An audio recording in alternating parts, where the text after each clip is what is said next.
recording and share my desktop. All right, so we're going to continue up. We're almost done, and the other examples that I have to show that I prepared are kind of build off of each other, so they won't be. We'll be able to go through them kind of rapidly, or more rapidly. You know, we still have a couple of hours left together, but some of that'll be the lab. All right, so what we're going to do here is we've created this random raster, and we have we created a file on disk for it. In fact, we showed it, we brought it up here, and we showed how, you know, the corner here, it's kind of hard to tell that this is 50-50 and this is 80-80 because those numbers have been converted into decimal degrees. If we change them to meters, we might be able to see a better number. So if I zoom into that corner, see how I can get that to say 50-50. See that? Right here. Yeah, when I drag my cursor to that corner, if I get really close, I get to 50-50, and if I get to the corner of this one, I get 80-80. See that? Only work in meters?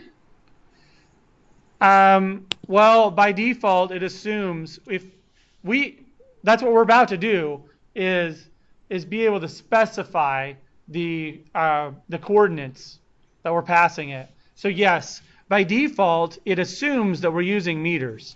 So have we said anything about units here? Anything about units? Yeah. Well, yeah, the cell size, but the cell size is. But we didn't say they were in meters, right? Right. So if we actually want them to be in meters, or sorry, in something else besides meters, because it will assume meters. Without specifying what it is, it assumes that it's meters. So that's a good thing to know. But if we want to actually specify the units as something else, we have a few things that we could do. One is that we could rip off a spatial reference from another data set. And that's what's been done here, is if we already had a data set that existed, we can use describe to get the coordinate system for that data set and assign it out. Okay. I didn't include this ks_large in the data, I don't think, so we're not going to be able to do that, but let me see if I'm wrong. So I put that in add data, climate data. Yeah. No, it's not there. Okay. So we could just change this so that, because I did put a data set in there. So that data, I've unpacked it to be in C, temp. I put it in SPA lab, week 9, climate data. So I can get the data set that's called, what did I call it? It's called USA states.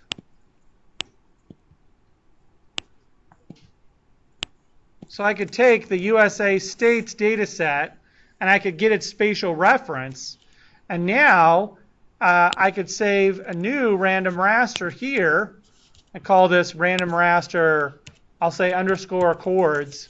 So it's got coordinates associated with it, and we're going to give it a spatial reference. So now when I run this, I can run this again.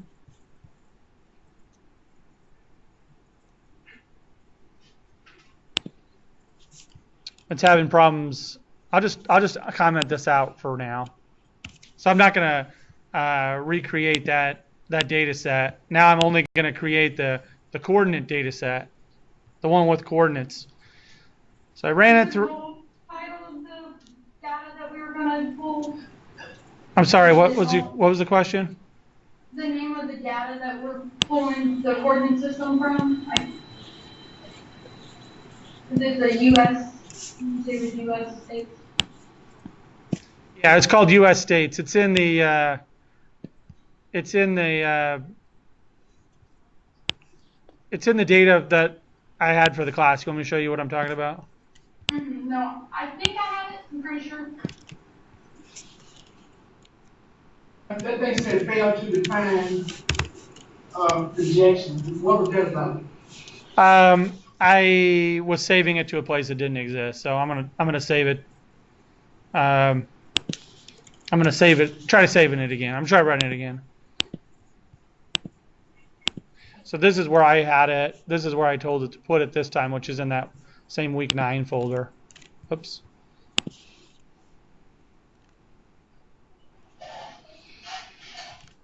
C:/temp. I got to put an R in front of it.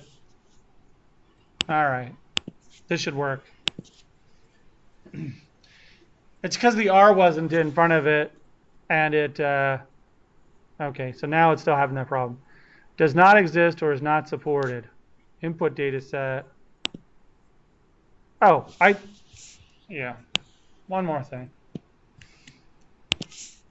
I actually have to save it out first, then define the coordinate. There we go. So I had to name it the same thing here as here. So I'm saving it out, then I'm running define projection on it, and I'm going to be able to take that data set, and this is an ArcGIS tool. I'm going to run define projection on that data set. Now I can add that. I'm going to add it to a new map. Because if I add it to a new map,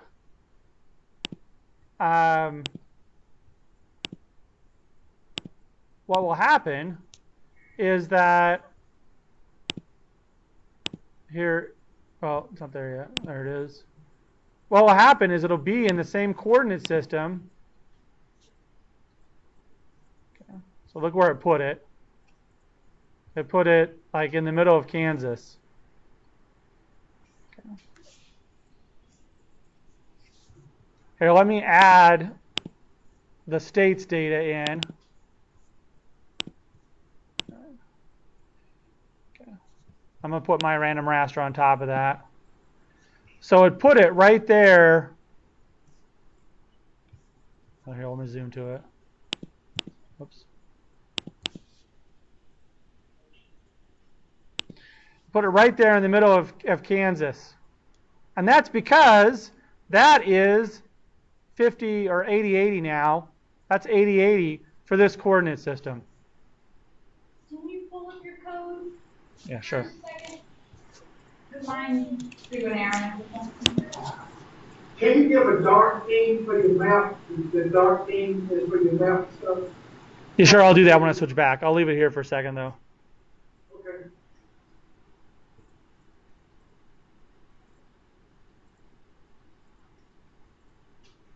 I don't know why. What's the error that it's saying? Well, it's huge, but the very last line it says expected a raster or layer name.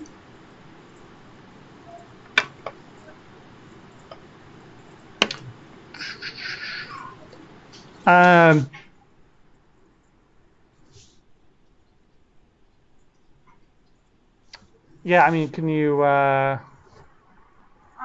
reading through this stuff to see if I can find it. Yeah, you could send a copy of it to me or something.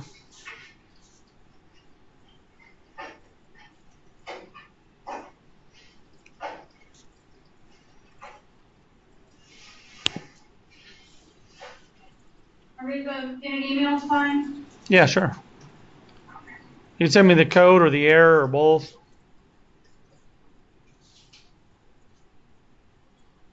So, but the important thing here is y'all understand. Sorry, what happened? No, Elvis said that I could send a picture, but I said if I copy it in you can copy and paste it and play with it. Okay, yeah, that's a good idea. Okay, so the important thing is here that you understand that what happened is that making sure this is recording. Yeah. Okay. What happened is that these last lines of code that I did, what did they do? They basically created a spatial reference by describing this data set, and then spatial reference is one of the attributes of that data set, and then basically assigned the same spatial reference there as this data set already had. So now this data set and this data set have the same coordinate system. That's what we did. So that's one way to get a coordinate system into a raster that you just created, because an array doesn't have a coordinate system. Rasters should have a coordinate system. They don't actually need a coordinate system. It will assume that they're in meters, and the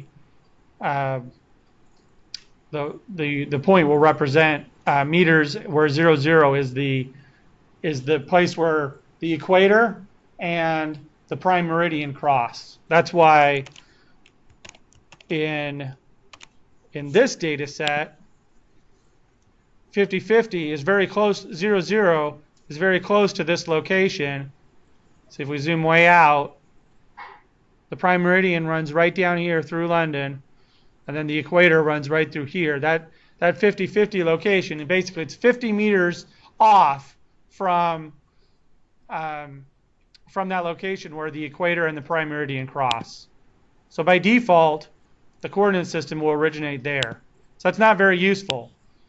So it's more helpful to assign it to a coordinate system that you know, and do that. What happens if I change my coordinate system to, or what happens if I want to change my coordinate system to a specific coordinate system? We did that earlier. ArcPy spatial reference from code. Yeah, here's some examples of creating a spatial reference from using a PRJ file, from using a name. This only works if you get the whole name right, so it's kind of hard to do, or from using a FIPS code. So, I mean, not a FIPS code, an EPSG code. So here we have the spatial reference of the Vermont State Plane Coordinate System. So we could create a spatial reference. We could modify our code a little bit. So now, if we run this code, instead of getting the coordinate system from another file, we're going to give it the code for the Vermont State Plane Coordinate System. So if I run this, I'm going to call this Coords 2. I have to change it in both places. Run that guy. So it's pretty likely that the Vermont State Plane Coordinate System is in feet, but let's see for sure. So I ran it, and now I'm gonna create a new map. I'm going to insert a new map and add that coordinate system in. Add that file in that's going to have a coordinate system that's in Vermont State Plane coordinates. So if I add that and I say OK, so you put it right there. Oh, you wanted me to change to a dark theme, didn't you? Base map, dark gray canvas. So now if I zoom out from there,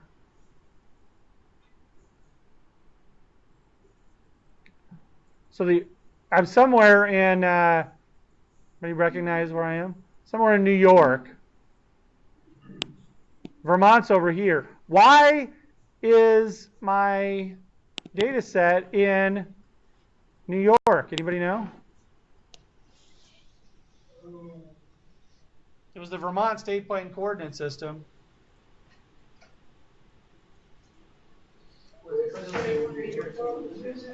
Was it the same Say when they do yours.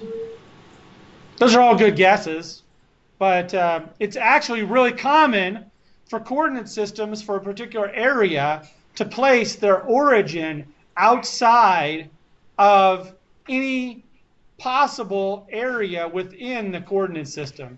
And the reason for this is so that all coordinates inside of the area that's to be mapped will be positive. If they put the origin right in the middle of the state, then there would be negative coordinates and positive coordinates. And so most, the UTM systems like this, most state plane coordinate systems are like this. There's the origin, the 0, 0 is placed outside of the area to be mapped. So one thing is, if you see any negative coordinates, you'll know that you've messed up, that you're mapping it in a wrong area. Okay, so let's say we wanted to place this right in downtown Montpelier, however you say it. Anybody ever been to Montpelier, Vermont? You know, it's just outside of Montpelier. You can go visit the place where they make Ben and Jerry's ice cream. It's like just a little bit down the road. I forgot the name of the town. But anyway, let's say I wanted to place, this will just drive this point home a little bit more. I wanted to place the corner of my random raster right here in downtown Montpelier. Okay, how would I do that? Well, I could go to any point in space and note the coordinate 493,907, and then one. So let's do that first. 493,907.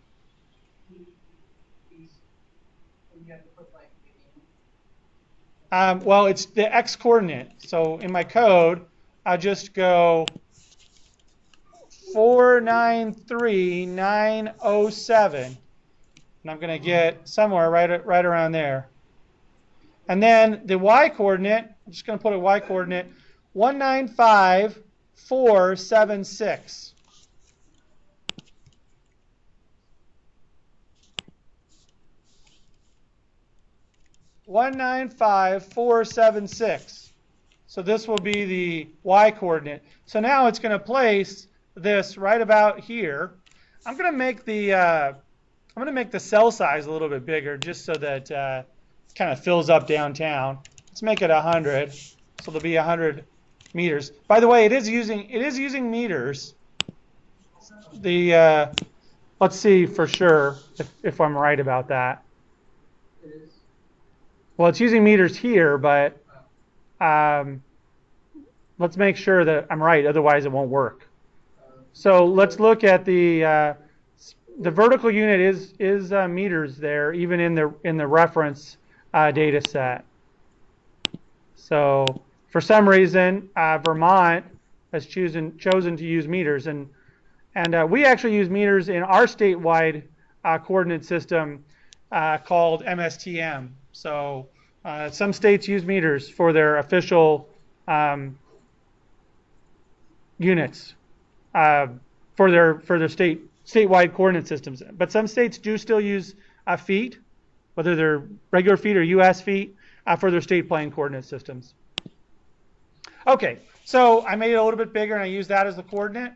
So I should be able to run this again. I'm going to have to rename it, otherwise it's going to error out. So I'm going to run this guy, and now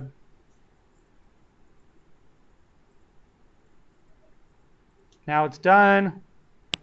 Now I'm going to bring it in to the same map. So here is the data set I just created, my random raster with coordinates 3, and it shows right about where I put that corner. It put it right there. So that's putting it in a specific location. Right. Oh man. Did it also error out again?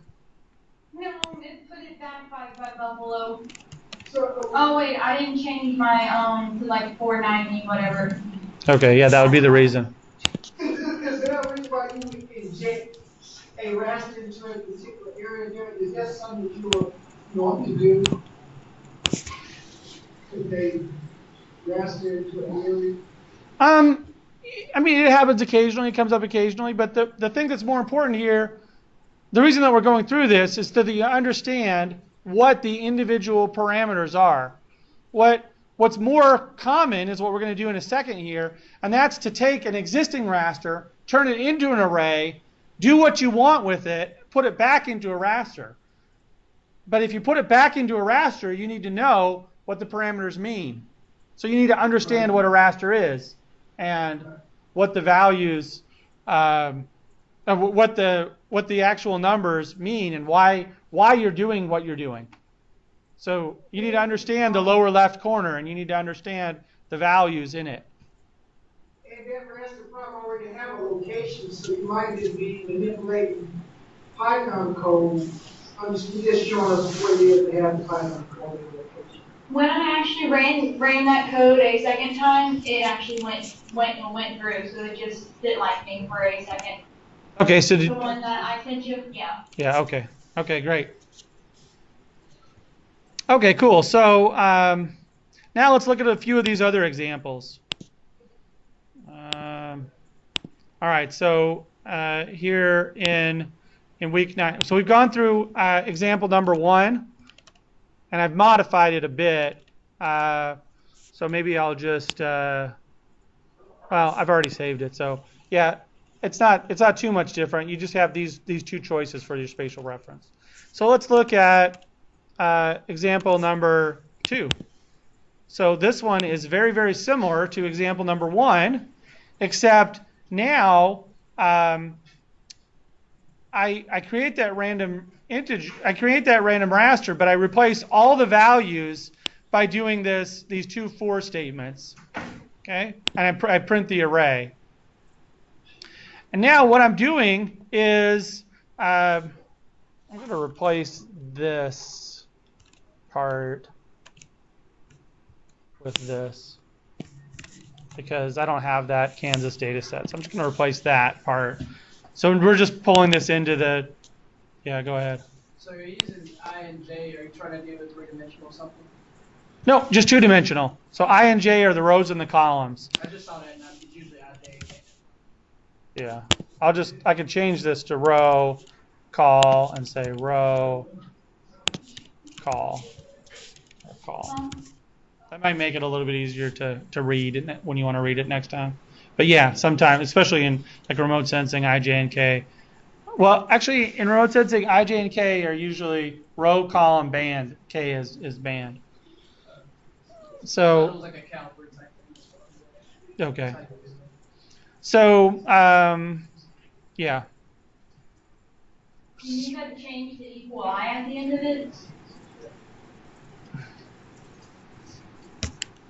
See, maybe I was going too fast. Oh yeah. Yeah.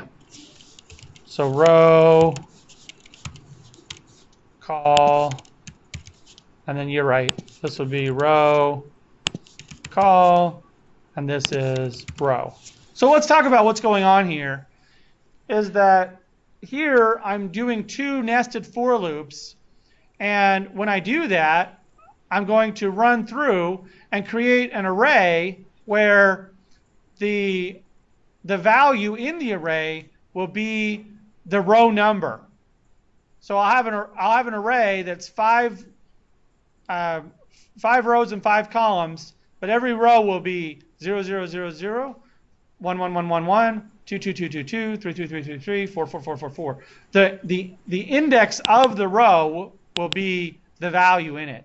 So when we convert that to a raster, we're just going to get kind of like stripes, constant stripes in the data. I've also got to change the location where I'm storing these guys.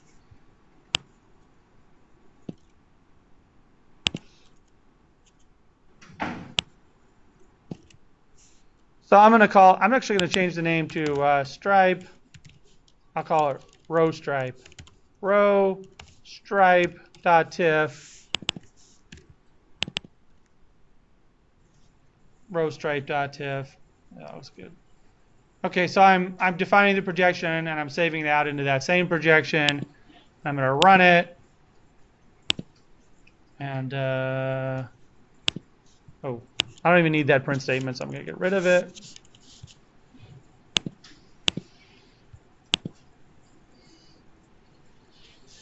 All right, so what it's going to do here is, see how it's zeros, ones, twos, threes, and fours? That's just another way to create an array. So now I'm gonna bump back down to this area, and then add that one that I just created, the row stripes. And now I've got my row stripes. And remember, this one's at 50-50, and this one's at 80-80. So ones, twos, threes, fours, and fives. So it just kind of it kind of showed the way that I could it showed the coordinates, or at least the row coordinate of each row. I could. Sorry, go ahead. Isn't it the X elongated? Is just one whole square? There's still one number, right? No, it's 5 numbers. There's 5 squares there. Oh, okay. Yep, they're just all the same color. Oh, okay. So it kind of just took the middle, they took the little dividers out of it. It took the what? Like, see how that one over there at the top corner is like has the little divisions? Oh, well, it's just overlapping. Yeah, it didn't do anything to that one. It's its own data set.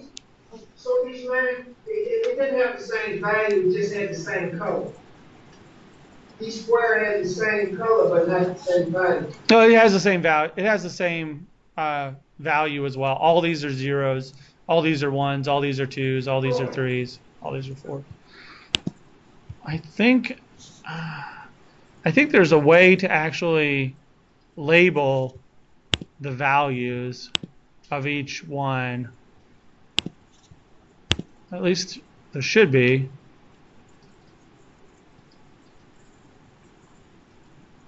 Should be a way to label them when you get in close. I wonder, because that would be an effective thing to have. Label cells with value in ArcGIS. Row.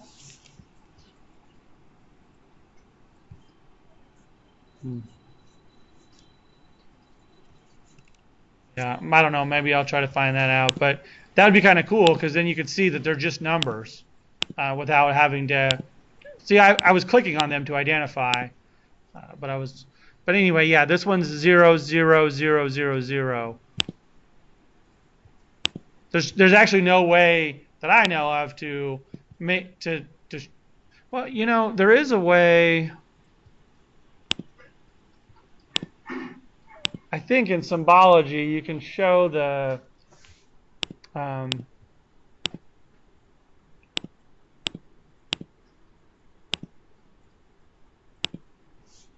thought there was a way you could show the boundaries, but maybe I'm wrong. Yeah, I don't see that. To show the grid itself. Oh well. All right, we'll find out that. But yeah, this is a 5x5 map, a 5x5 raster data set. Even though it looks like it's all one cell, it's not. It's actually a number of cells, but they're all colored the same color. And rasters by default, and I can't find out any other way, don't show you the boundaries between raster cells. They just show you the color. Okay, so let's look at the next one. So this is example 3. So in example 3, what we're going to do is we're going to read in a raster and turn it into a NumPy array. Okay. So in this case, I read in my random raster and printed it out. So let's find the location of that file that I just created on disk. Let's do the one which one should we do? We created a bunch of these. Let's look at which ones. No. So we got the row stripe. This one right here is my random raster chords 2. Okay. So Elvis asked the question a few minutes ago. Is that all that common to create a raster from a NumPy array and put it into ArcGIS? Well, what's more common is this activity here. So what I'm going to do is get my random raster 2. I think I can get that out of this code. Yeah, here. So copy that into example 3. Make this 2. So I'm gonna pull out. I guess the only problem with doing this is that this is now a 3-dimensional array, not a 2-dimensional array, because of the other questions that were asked. I'm getting ahead of myself, but here.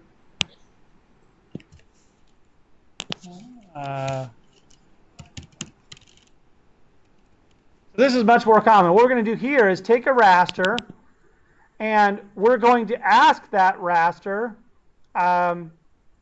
what its extent is, what its minimum value and its what its minimum x value is, and what its minimum y value is. And what that's going to do is we're going to create a point from the minimum x and the minimum y value. We're going to ask that raster what its cell size is. Then we're going to turn it into an array. We're going to modify one of the values, and then we're going to shove it back into a NumPy array. So in this way, it's very much like doing a search cursor or an update cursor, where we take a raster, turn it into an array, and change one value. I'm going to have to go. No. So this is the band, the row, and the column number. I'll go 0, 0 here. Okay. All right. So I'm going to run this right now.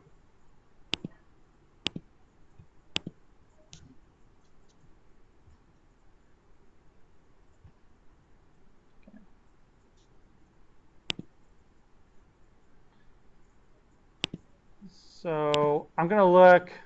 Here's here's the original data set.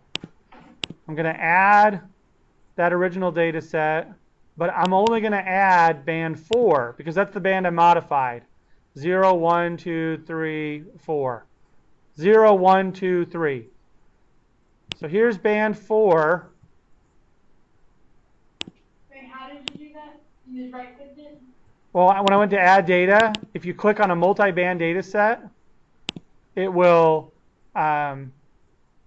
if you click on a multi-band data set twice, it'll go into it and it'll show you all the bands, and you can add an individual band. So, so here, now I've got the update, the one I copied back. I add that. Oh, but I only want to add band 4. So let me get just band 4 from that data set. And now, if I look at the values, they look almost the same there, right? But which value did I change? I changed 0, 0. So that's this one. So there's no data in that one, but the other one has a value of 37. Okay. Why is there no data? I must have said 0, yeah. Value to no data. I specified that the 0 value, anything that was 0 would get a value of 0. Anything with 0 would be turned into no data. So this cell right here gets a no data value in the output data set because I turned it into a 0, and then I said when I turned it back into a raster that I wanted all zeros to be turned into no data. Why would we turn things into no data? Why do we do that anyway? That might not be clear to everybody if you haven't taken a raster GIS course before, but what's the difference between no data and 0, by the way? So I guess the No question. data is something, well, there's nothing there and 0 could be something. Yeah. Sorry, Jordan, you have a question? Yeah. Negative. If it was like no data, it would represent negative. It could. If it was only 0, it could be 0 point something. Right. If it's a different representation. So what happens if we add a cell that has 5 in it to another cell that has a value of no data in it? What's the result? Anybody remember? That's taken a raster? Yeah, the result of adding anything to no data is no data. Okay. So like multiplying by 0? yes, it's actually a lot like multiplying by 0. And so oftentimes it gets used in raster to represent areas where we truly don't know the value, because when we do any operation, it doesn't actually have to be multiplication, division, subtraction, any operation where we operate on no data and another value will get no data.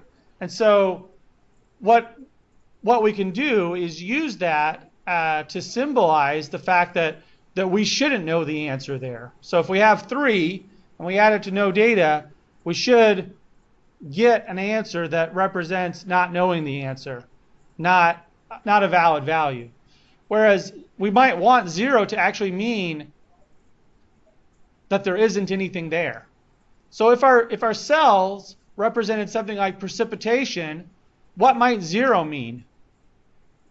Drought. Right, it means the absence of precipitation, right? And you could define that as drought. But 0 would mean no precipitation. But what about no data? What might that mean? We don't know. Right, we don't know what the precipitation is.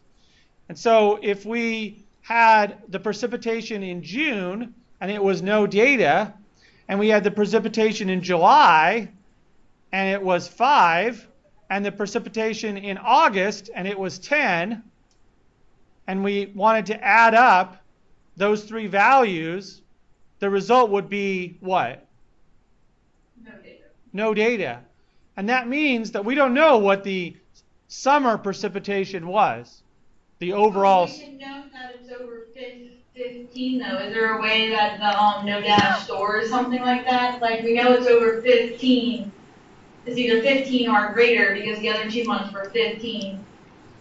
Or you just gotta have to figure that out, stuff like that. Yeah. So if you wanted to get that answer, you could define it differently.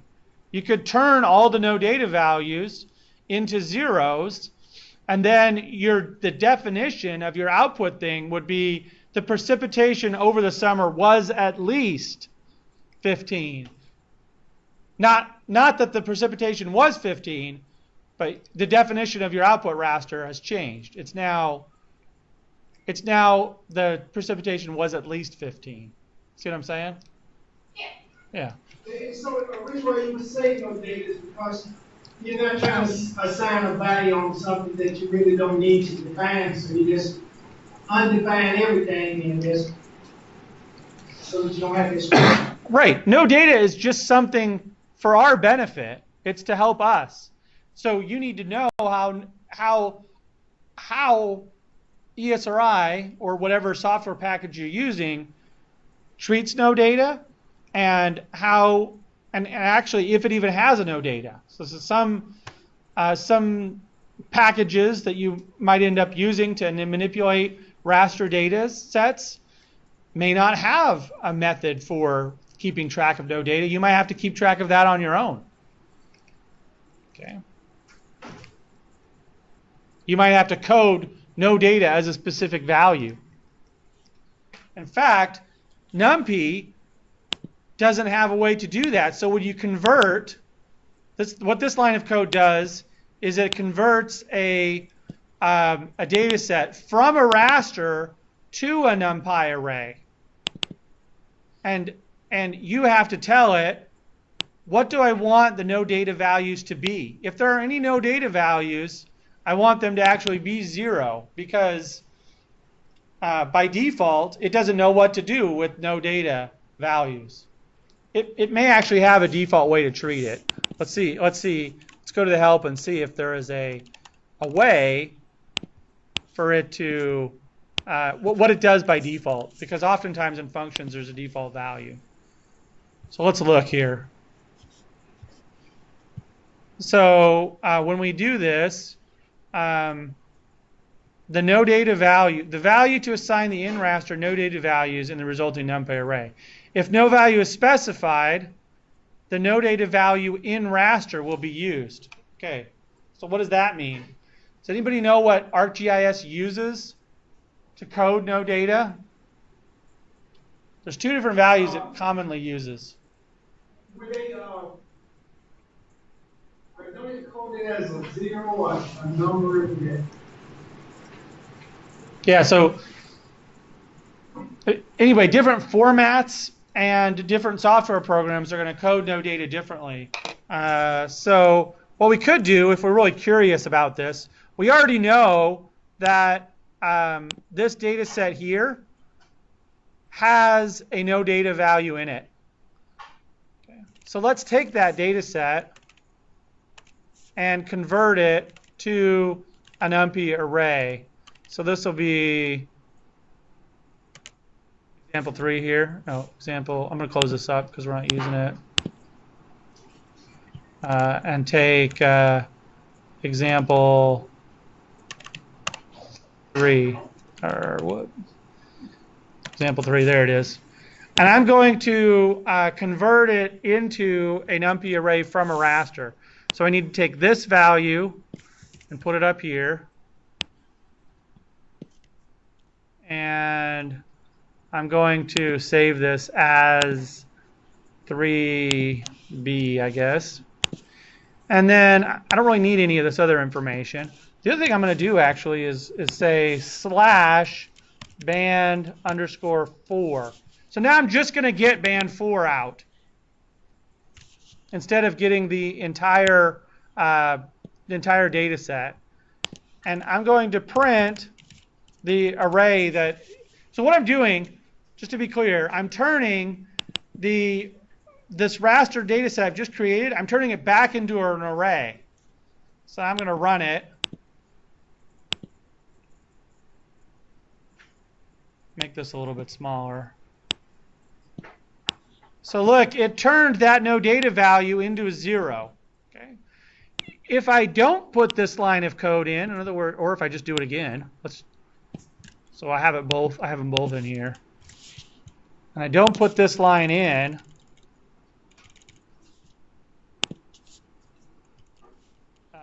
get default no data values. This one would be get turn no data into 0. So now I'm going to run this, and I'm going to see that this value of 0 might change. Might not, but it might. It didn't change because the default value of no data in this data set is 0. Yep. So what if I want to change it to something else? So here, I'll change this again. And I'll say I want to turn all no data values into 50. So now what it's going to do is when it turns it into a raster, it's going, into an array from a raster, it's going to assign those values to be 50. So I can do whatever I want. It might be good to do -1.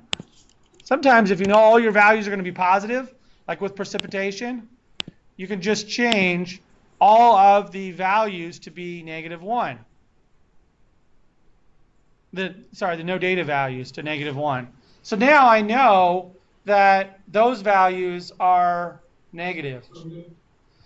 All right, so let's just do a real world example.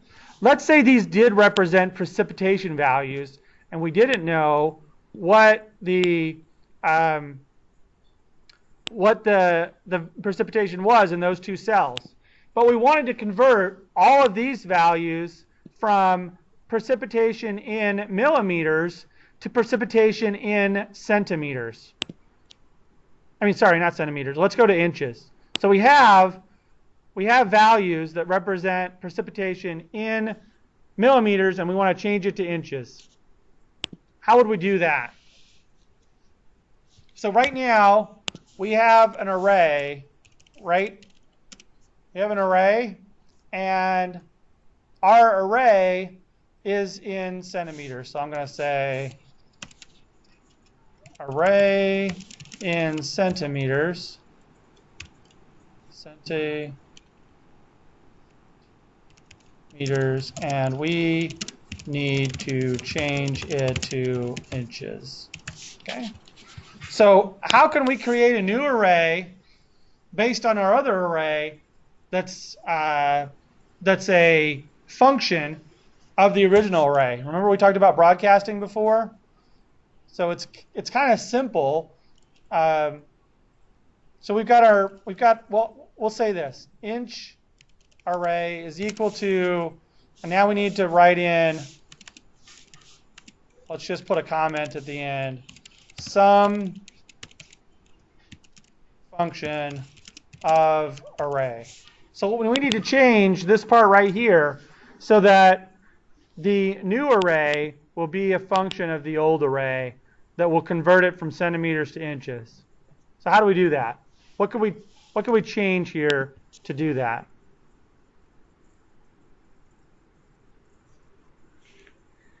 Because right now, what's in array going to equal?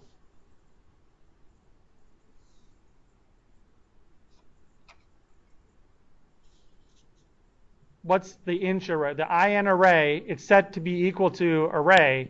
So is it going to be any different? Or are they going to be equal to each other? They'll be equal to each other, right? Right. So how do we make it so that each value gets multiplied by some value in order to convert it from centimeters to inches? So you have multiplication. Yes. Multiplication. And then we need to figure out what value we need. Right. Centimeters to inches. So we need to multiply by that. So now our in array is going to be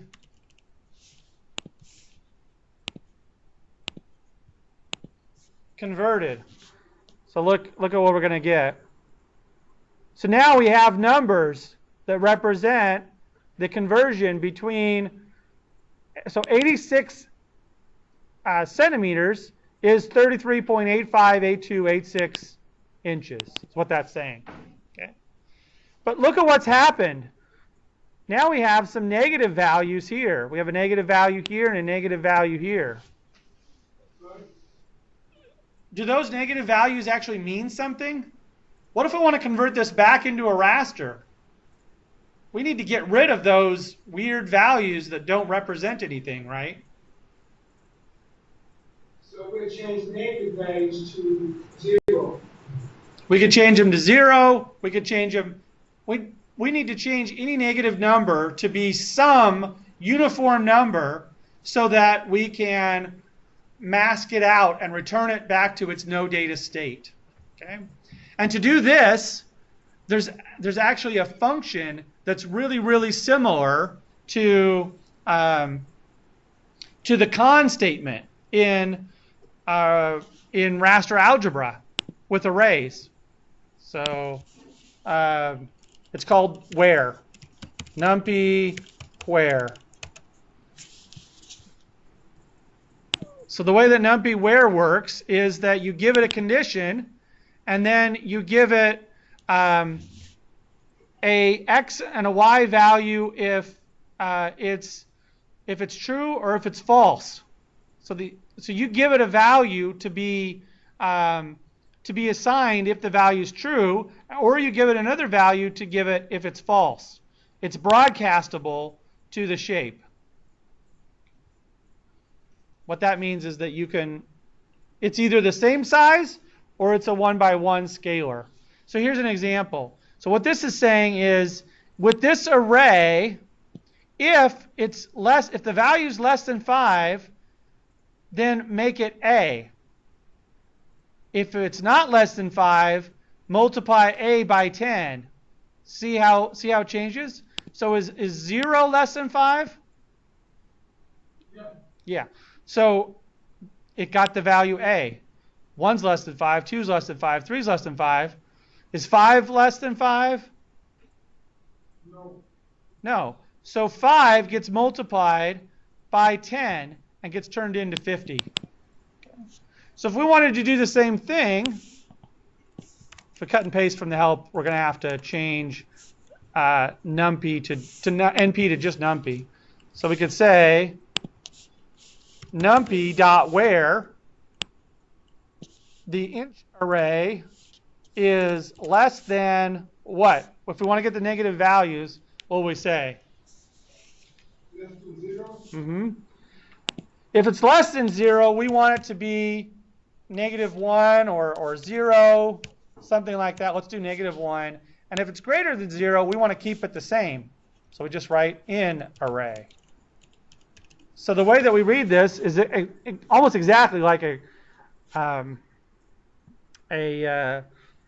con statement. So if the value is less than 0, assign it a -1. If not, give it the same value. So let's now print that. By the way, we need to assign this out to a new array. So we go like this and run this. So now we're assigning the output to the same variable as the input. So now you see that those values have changed. They used to be -1s, and now they used to be negative with a decimal, and now they're just -1. Okay. We could change this again, like Elvis, you suggested we might use 0.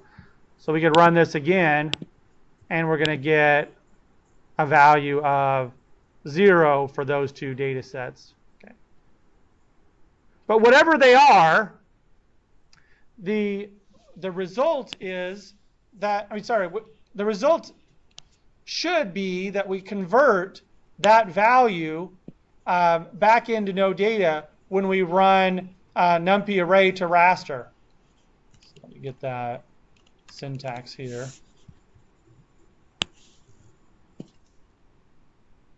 So let's take this output array and save it out to a new raster. So I've got my array, and I've got my point from, did I actually have a point? No. Need my it's called lower left. And then the cell size should be the same as this. That's why the reason that I asked the input raster for its cell size and its lower left was so I could put those back in. And I'm going to save this as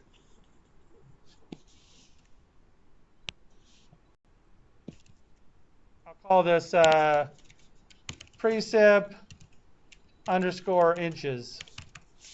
So now I'm saving out the result of this operation in this new shapefile. I'm sorry, this new TIFF file, new raster, and it's going to have zeros. Oh, I have to do one more thing, right? I have to convert the no data value back to no data. I have to convert 0 back to no data. So let's look at the help for that. Is this numpy array to raster? Yep. So it's called value to no data. So I can say value to no data equals 0. So now what I'm doing is saying that anything that's 0 needs to go back to no data. And then I run it, and I left off a quote. There we go.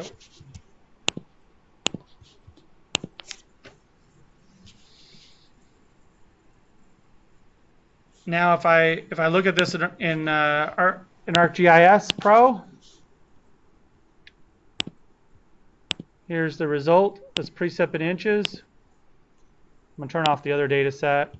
So this is no data, and that's no data. But these values are now those values that I've created. Okay. All right. One more thing to show here. Let's say I didn't put this in here. Okay. I'll call this no data. Okay. So if I ran this,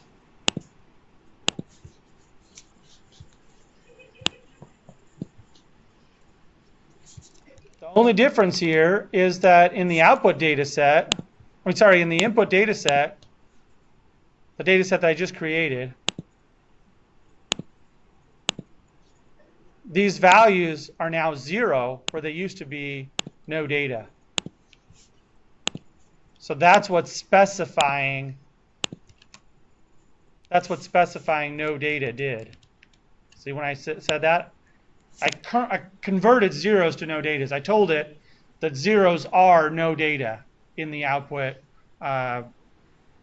in the raster that I created. I'm going to close a few of these up. I got way too many windows open here, don't I?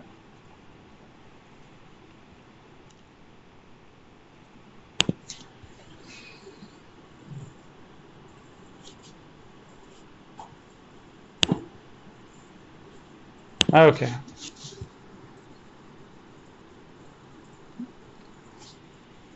Yeah, sure, I'll save that one because that one's the example from last week. Okay, so let's open. We're on example 4 here.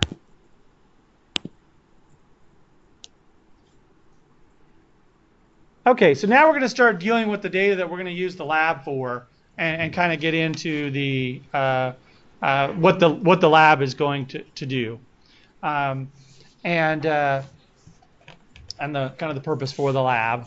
So let me introduce the lab data first. Okay, I think I've used this data in some other classes. I'm going to create a new map. Insert new map, and I'm going to add in the data that I downloaded.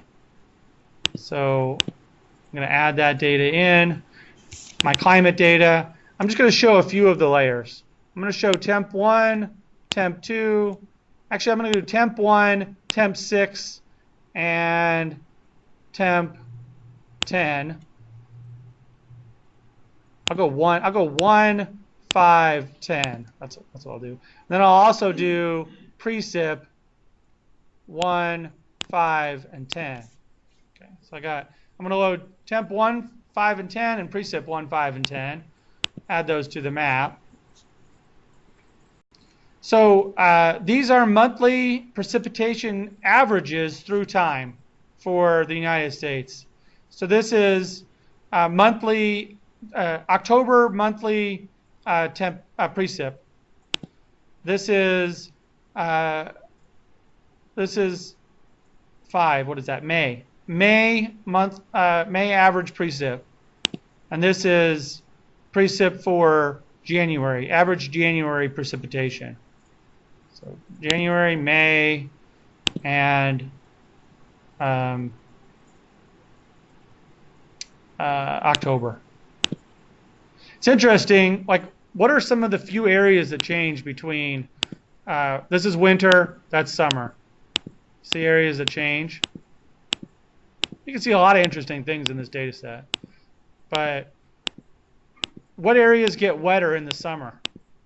Or in this case, the spring?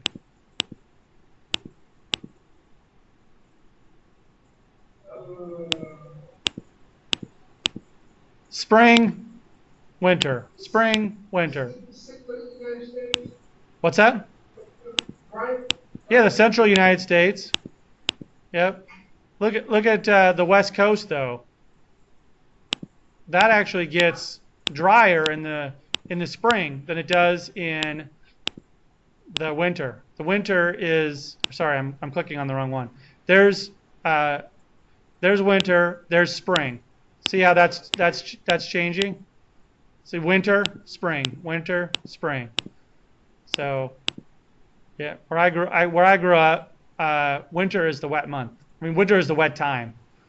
Spring it starts drying out. By late May, early June, all the hills are brown. Here, they're wet, they're green, and so anyway, that's why one of the reasons why they're on fire right now.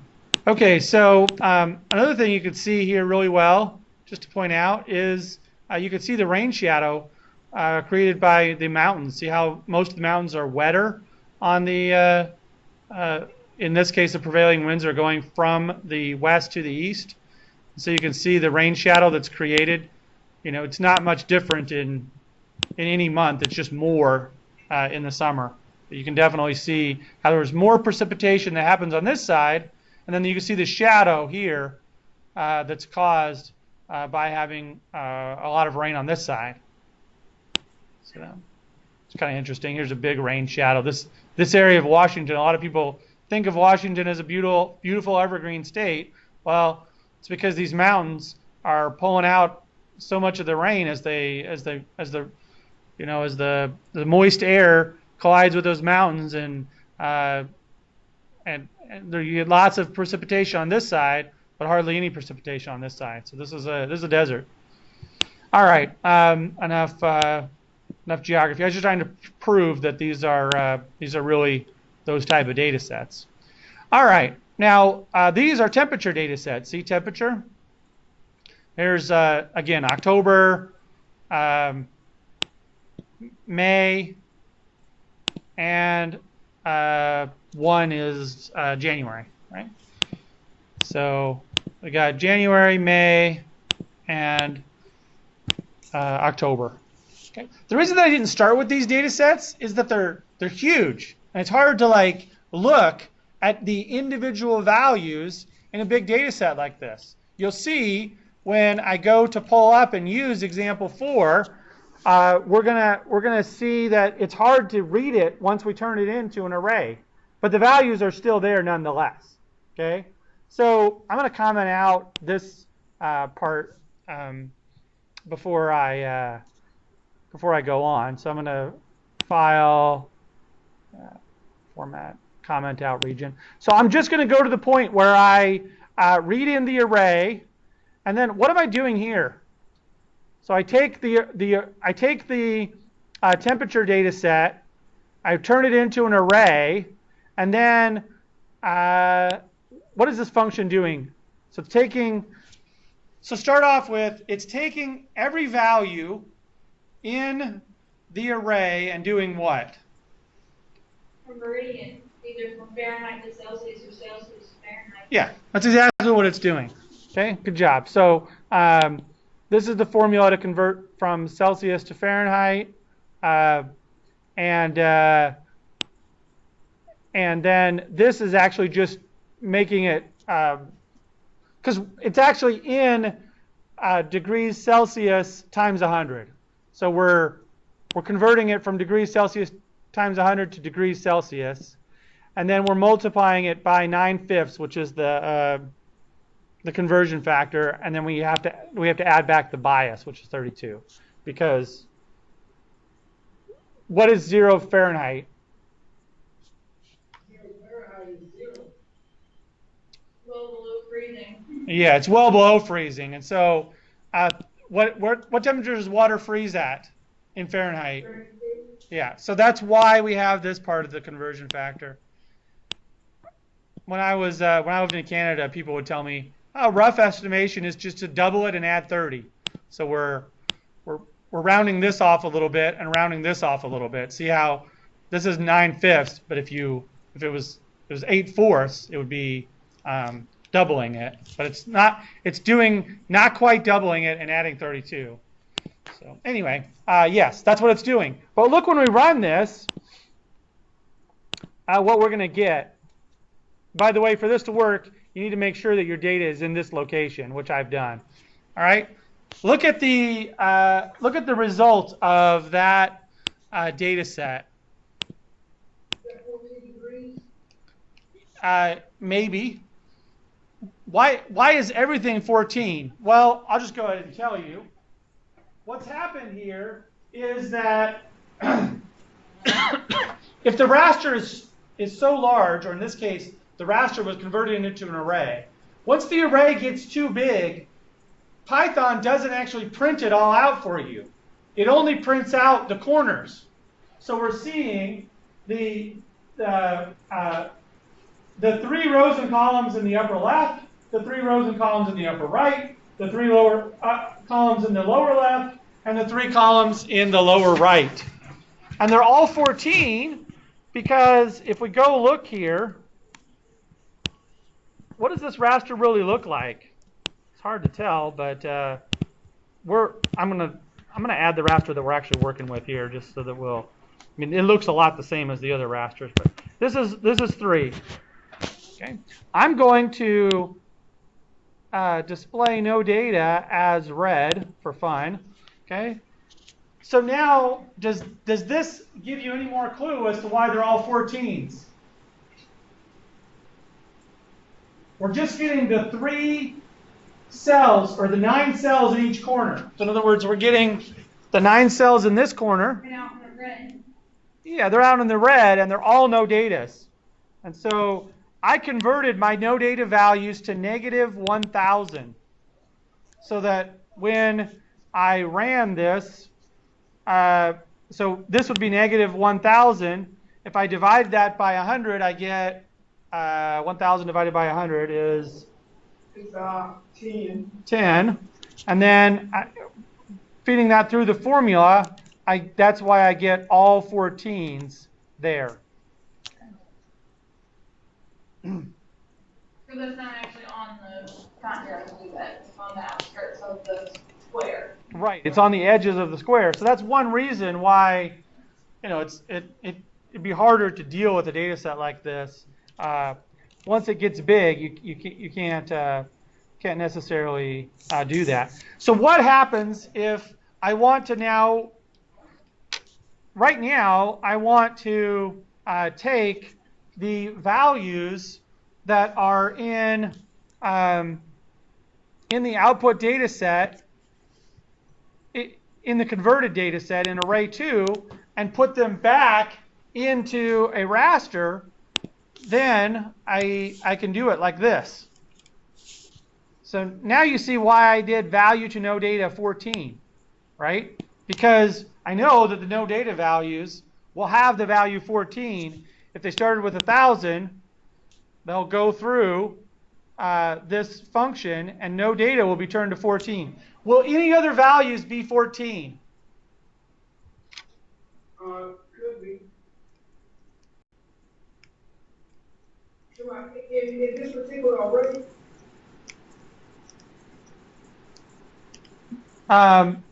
Yeah. In this particular value, how could a temperature value end up being 14? In what case would it end up being 14?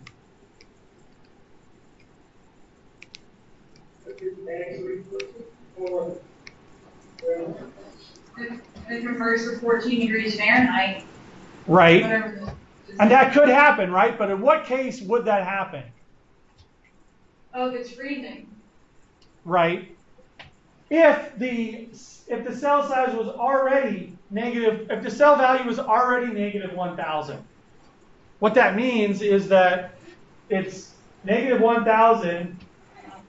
Because remember, this is in Celsius times 100.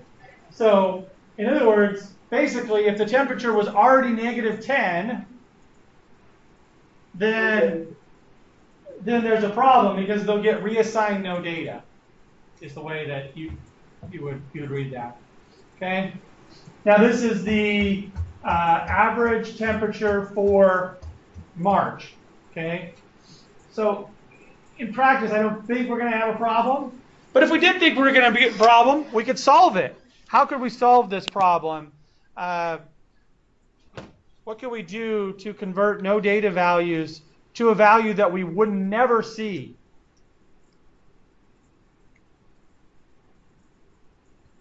I mean, the average temperature value for the summer would never reach either some really high value or really low value. See what I'm saying? Mm-hmm. So we could add like another 0 on the end of this, right?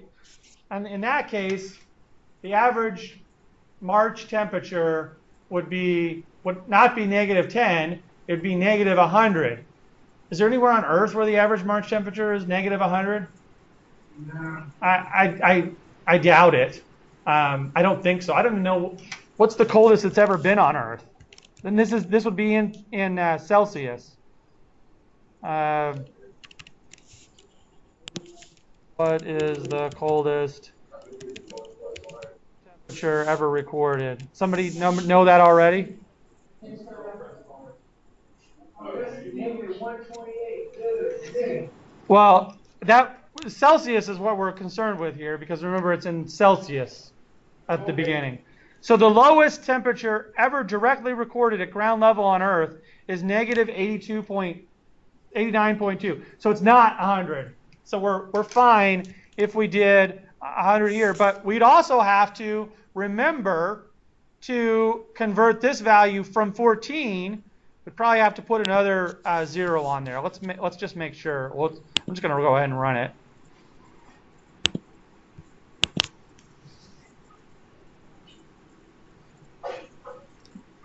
Now it's 148. So let's change this to 148. Because it's not 30. It's not an even number there. All right. So now we've run that through. We've saved it out. And this gets done a lot, right? You take the lower left, you take the cell size from the original raster, you do some function, and you have to feed the lower left and the cell size back in. You can only do it this way if the X and the Y are the same, which is like 99% of the rasters. The X and the Y cell size are the same. All right, so let's look at this. So I've got this data. Now I can add in the one that I just created. I put it in the same place. I put it FT temp 3. That stands for Fahrenheit temperature for March. So add that, and there it is. Okay. So -148 didn't get converted into. Wonder why. So it didn't get converted into no data. It's still -143. Should have worked. -148. Value 2, no data. Does it need to have the negative in front of it? Oh, you're right. Oh, yeah, you're right, because it's negative, not positive. Thank you. All right, so I didn't think about that because it was 14 originally. I changed my example. That's what happens. That's what you get when you change your example. You got to think about all of the contingencies. All right.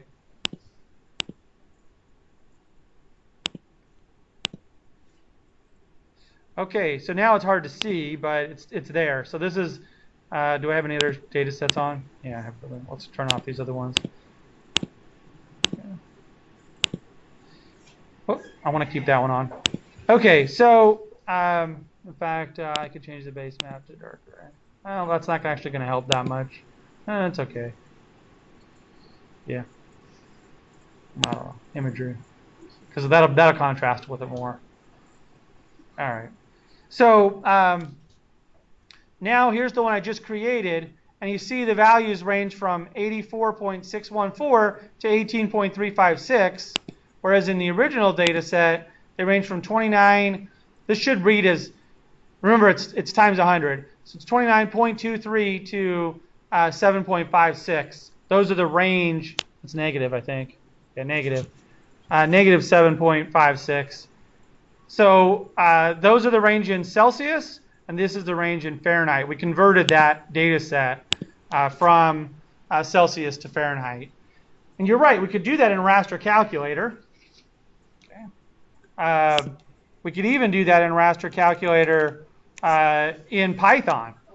But actually, one of the reasons to do it this way is that there's less overhead when you do it in NumPy. Okay? As I said before, arrays are very, very efficient. And so lots of times it will help to take your raster data, convert it to arrays, do operations, and then convert it back to raster data sets. And it works faster to do that than it does to take your raster and do the operation in the raster. There are some exceptions to that. So when you convert it to an array, remember that it's storing the entire raster data set in memory. And so ArcGIS takes care of, oh, is this a really big raster? If this is a really big raster, I'm not going to put it in memory. I'm going to put it on disk and do the operation. It's going to take more. It's going to take more time. So when I say really big, I don't mean these data sets. They look big. They have lots of cells, but they're not huge. How can we figure out how big these data sets are in code? By the way, as a review here, how big is this this in rows and columns? How can I find that out? What was a property of the array that I used to take the 25 and turn it into a 5 by 5? You guys remember that?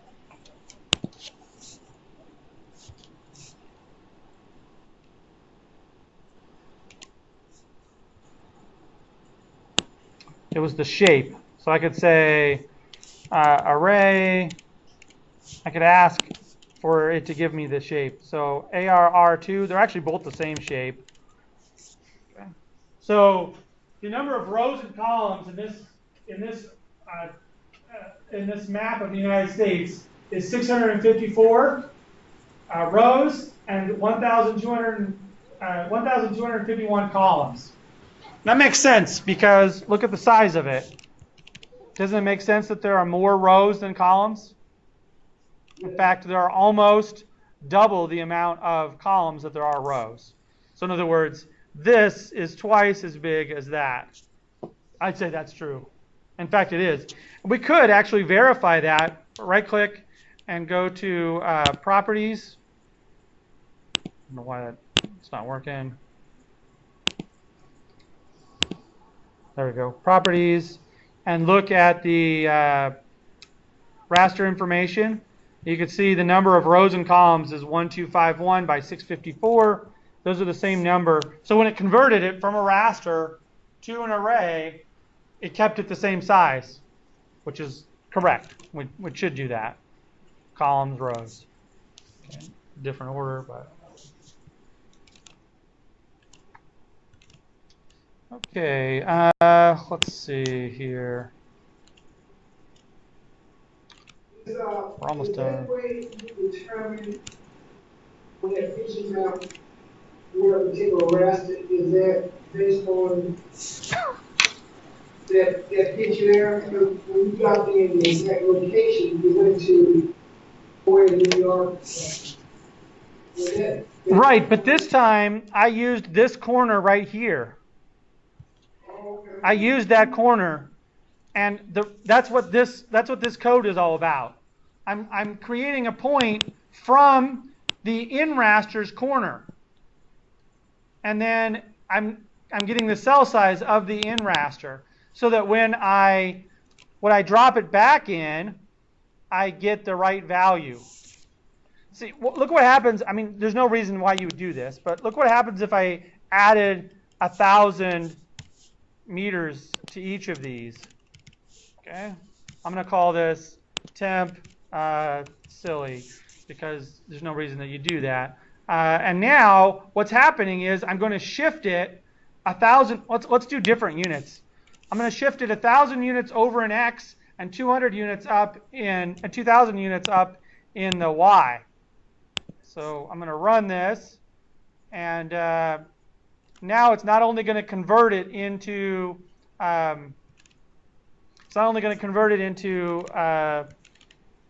Fahrenheit. Oh, that's not what I meant to do. It's fine though. So there's the original data set, and I'm going to add the converted data set where I shifted it. There actually are reasons to shift data sets, but in this data set you wouldn't do it because it's already georeferenced correctly. But so it's hard to see. But if I zoom down in there, you could see how far, like this corner is off by that corner. So it's over 1,000 and up 2,000. So if I turn off silly, you can see how it's over 1,000 and up 2,000. See that? I shifted it just slightly. I don't know why, but like I said, it was not. There's no particular reason. There's no reason to do it in this data set, but that's what this is doing. Is it's taking the original raster data set and asking for its lower left coordinate, and then converting that lower left coordinate to a point, and then also asking for its cell size, and using that as the cell size and the lower left corner to be input into when it creates the output raster, which I added silly because there's no reason. I should have called it shifted. Shifted, in other words, I moved its coordinates. And yeah, in the past, now I've rewritten this. Getting kind of low on time, but I rewrote this underneath using maybe that's the example. Is it files? I rewrote it using using the raster calculator just to show that it was faster. Yep. Okay, so this this example is different. So this is example number 5, where in example number 5 we're taking that same temperature 3 data set and we're reading it in, and sorry.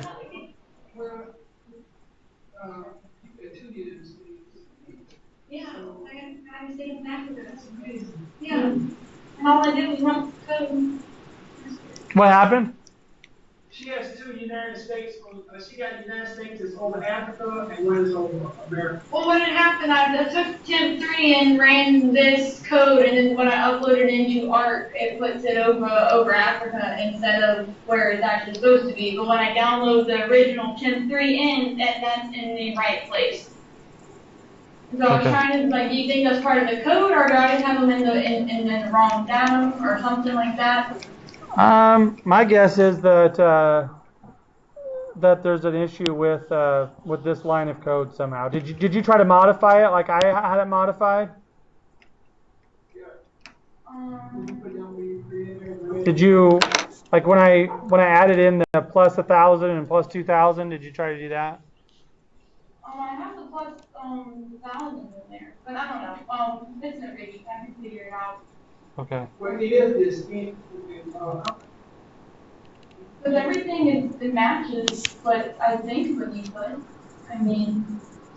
The only way now it is possible because we're not actually assigning any of these data sets a spatial reference. If we wanted to be completely thorough, we would do that. We would after we saved it, we would want to assign it the same spatial reference as the original data set. See how look how if we go look in here, if you look at temp3 and you look at the spatial reference, it says that it's in GCS North American 1983. It's using 4269 as the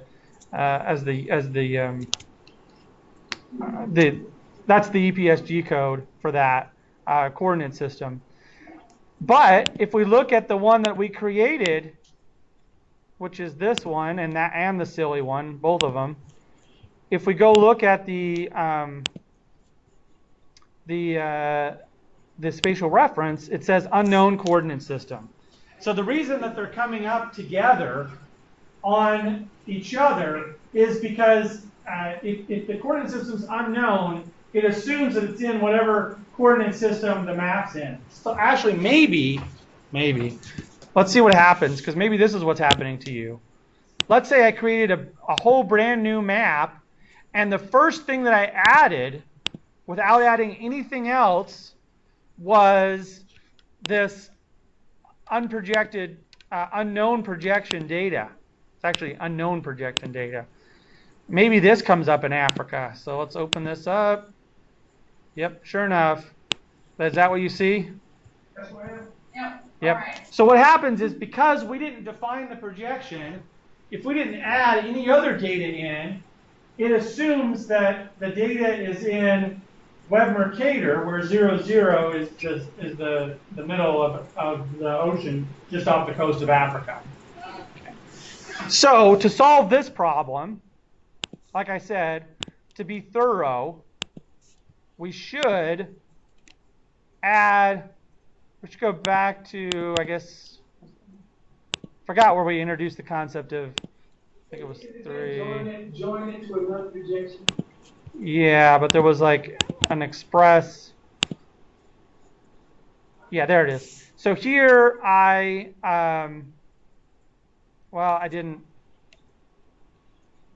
overwrote that one. Actually, here I'll pull it off of because I haven't, and it'll be here. I haven't overwritten the master, so number 2.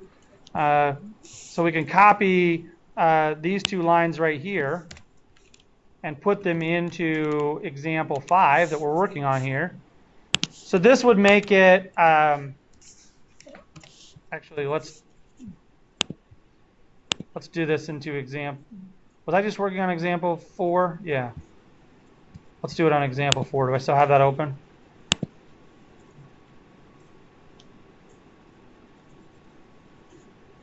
Yep, example 4. Okay. So to be thorough, we should do this, where we tell it also to use the same coordinate system that was input. I would actually probably do this and say input data set equals, and then change these values. That way, I don't have to change it twice later in my code. So you should always put it in a projection if you're trying to project it on the map.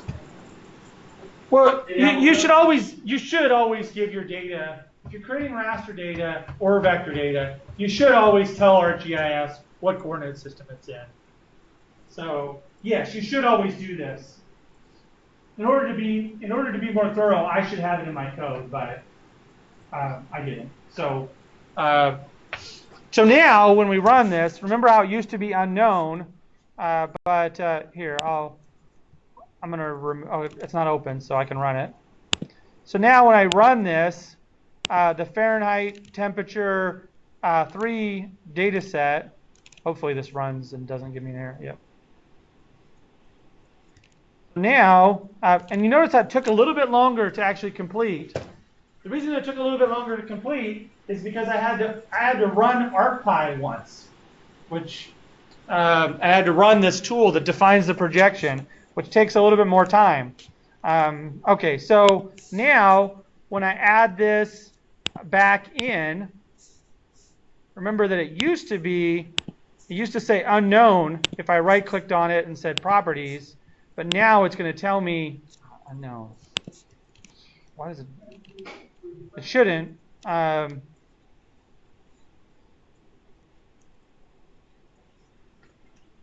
Oh, I didn't actually run the last. I didn't run the define projection tool. Right. So, all right. Or you can put that number coordinate system in there, right? I could, but the reason that this is better, doing it this way is better, is that it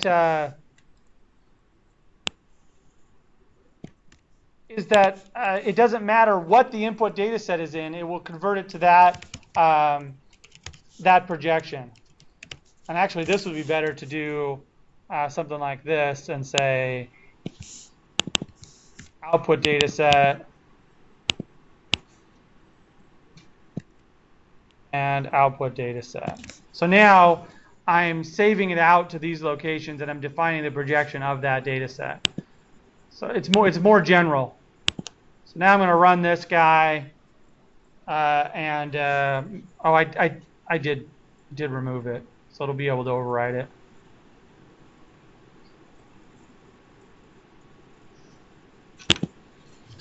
Okay, so I've got that data set, and look at the properties, and now the spatial reference is the correct spatial reference. Okay. So now, even if I brought it up in its own map, where I hadn't messed with the coordinate information so far, if I added that all by itself, because it knows what projection it's in, it can tell the map, hey, I'm in this projection, and it will put it in the right place. All right, so let's look at example 5 now. Okay. So technically, I should do the same thing in this one, but I'm not going to for time's sake. But right here, the only thing that I've changed between this and the original one was that I added this line of code right here. This line of code, I'll do it on here. This line of code right here. So what I did was I added another where statement. So what's this where statement going to do? What does that where statement do? NumPy.where. Let's read through this. So remember how I said the where statement works. This is called the condition. Okay. So what's it going to do? It's going to look at every value in the array 2, and what's the condition? What's the condition say? You could reword it as an if statement. If what?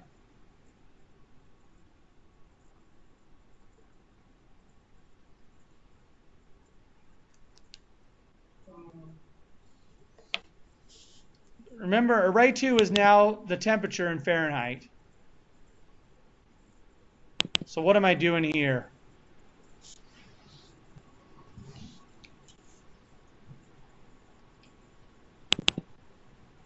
If the value in array 2 is greater than 75 degrees Fahrenheit, then the output array will have a 1. If the value is less than 75, it's going to have a value of 0. So this where statement is basically a conditional statement that's saying where are areas greater than 75 and where are values less than 75. And then it's going to send it out into this new raster called FT threshold temperature 3. I guess a if-then statement.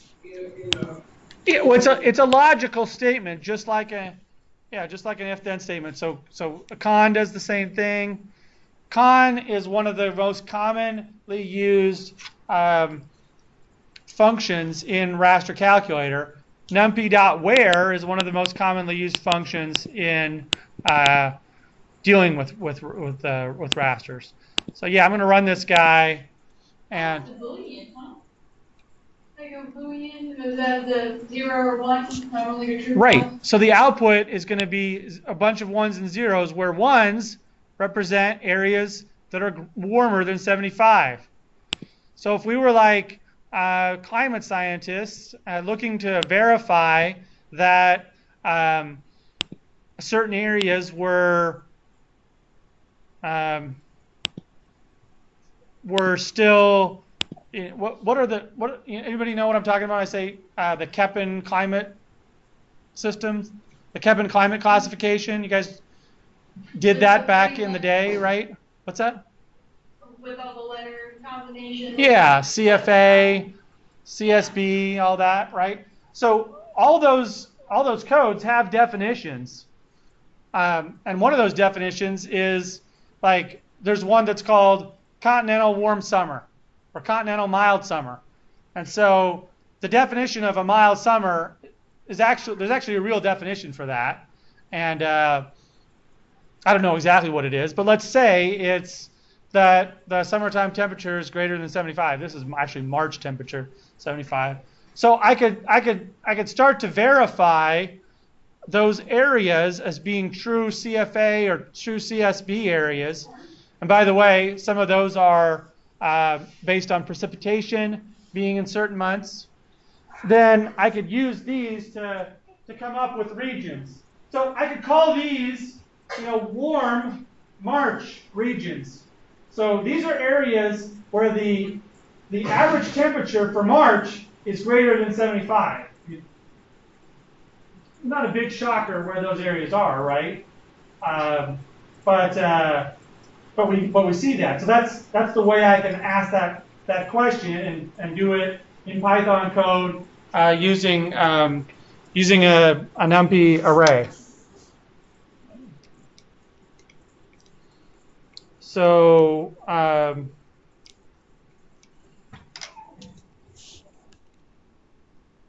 if I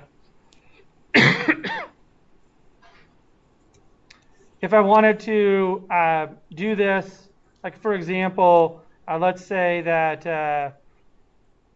I wanted to do a problem where I wanted to look at not only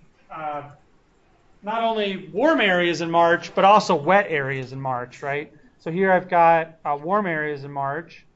And then I could also look at wet areas. Let's look at wet areas in May. So here are my wet areas nope, it's not wet areas in May. Let's turn off these other layers. So there are my wet areas in May. Moderately wet area right there. So 15,000 is a good cutoff. March or May? I'm in May. Oh, you're right. Okay. So I also want to look at wet areas in March.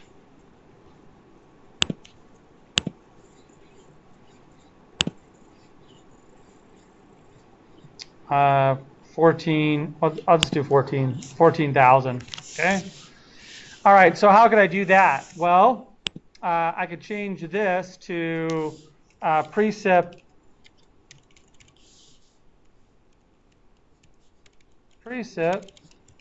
And then instead of 75, I could do 14,000. And instead of calling this, I don't even really want to do this part, right? The array 2. I'm converting it. I might want to do some conversion factor because I know that these units aren't right. They're probably either in millimeters or something like that. Yeah, so I could just change this to array and then run this guy. I'm going to call this threshold precip 3.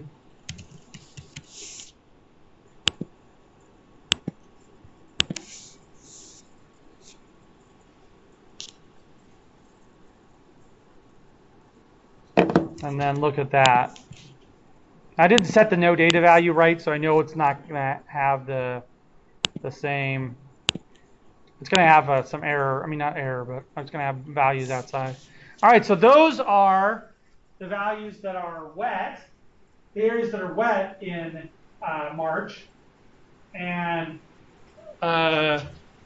these were the values that were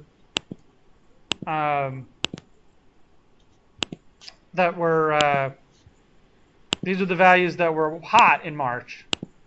Okay, I don't see a whole lot of overlap in March, at least, right? You see a whole lot of overlap?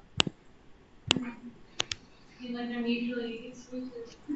Yeah, almost mutually exclusive, at least for March. So the areas that are warm aren't as wet as they are later, because they do get pretty wet, and the areas that are wet are.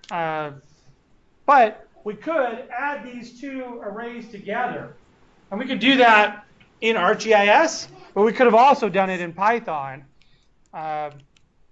here again, I'm going to go File, Save As. I'll call this 5B. And yeah.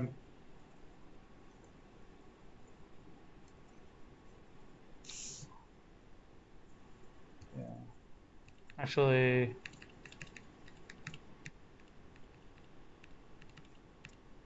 that's the way it was before, right?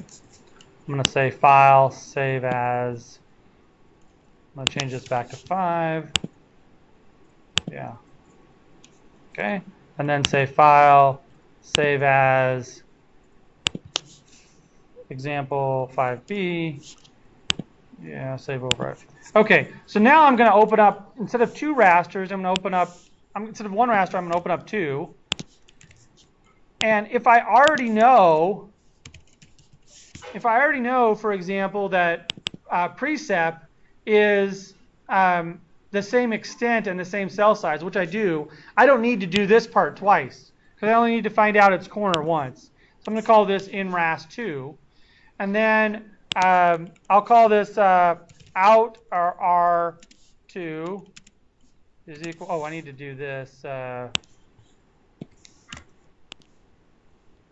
So I'm going to take in ras2 and convert it. I'm going to convert it into an array. And then I'm going to take that value, and it was 14,000. I'm going to go a little bit lower just to see if we can get what areas. I'm just going to go to 10,000. 10,000 array. So now it's going to take this array. It's going to convert it into ones and zeros.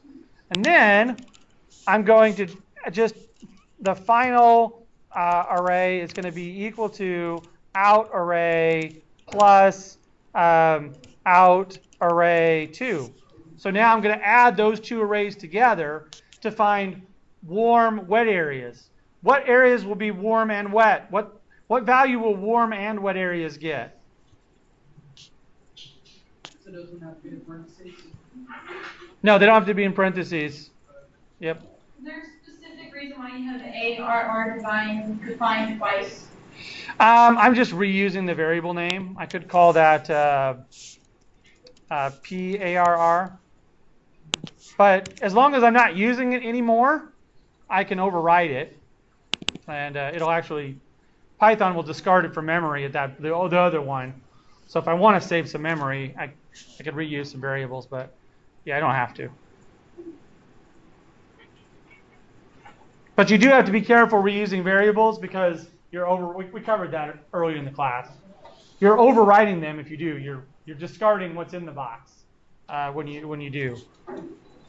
But we don't use ARR again after this point. So it would be fine to reuse that variable name. Okay, so now I'm going to run this guy, and I'll bring that back up. Ooh, I got an error. I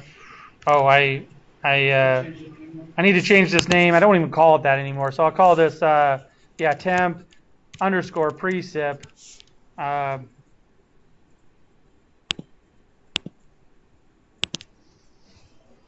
It's just telling me that I already had it open.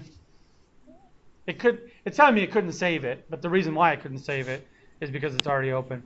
So now I'm going to add this in, and you can see that I get I'm going to get a few different values. Okay. Well, we just verified that. Well, something wrong with that because that's just the same as that. Let's look at my code. I messed up somewhere. Okay, PRR in raster 2 should be the precip raster, right? Where the PRR is greater than 10,000. Fine. Oh, the output array needs to be this final array. That's where I messed up. Okay. So when I added these two together, I created an array, but then I still gave it the just temperature array. So that was the problem. This is a logical error. Getting back to earlier in the course. Did it finish? All right, so we're going to add that in. And what's that? Not yet, they hit refresh on it. Yeah, it's because it was already there, but yeah, good idea. Okay, so I'm going to change the color here because it's a little bit hard to see. So those blue areas right there, maybe I shouldn't make them blue. Maybe I should make, because those are kind of the areas that we're looked at. Yeah, I'll make them red, and I'll make these not red. I'll make those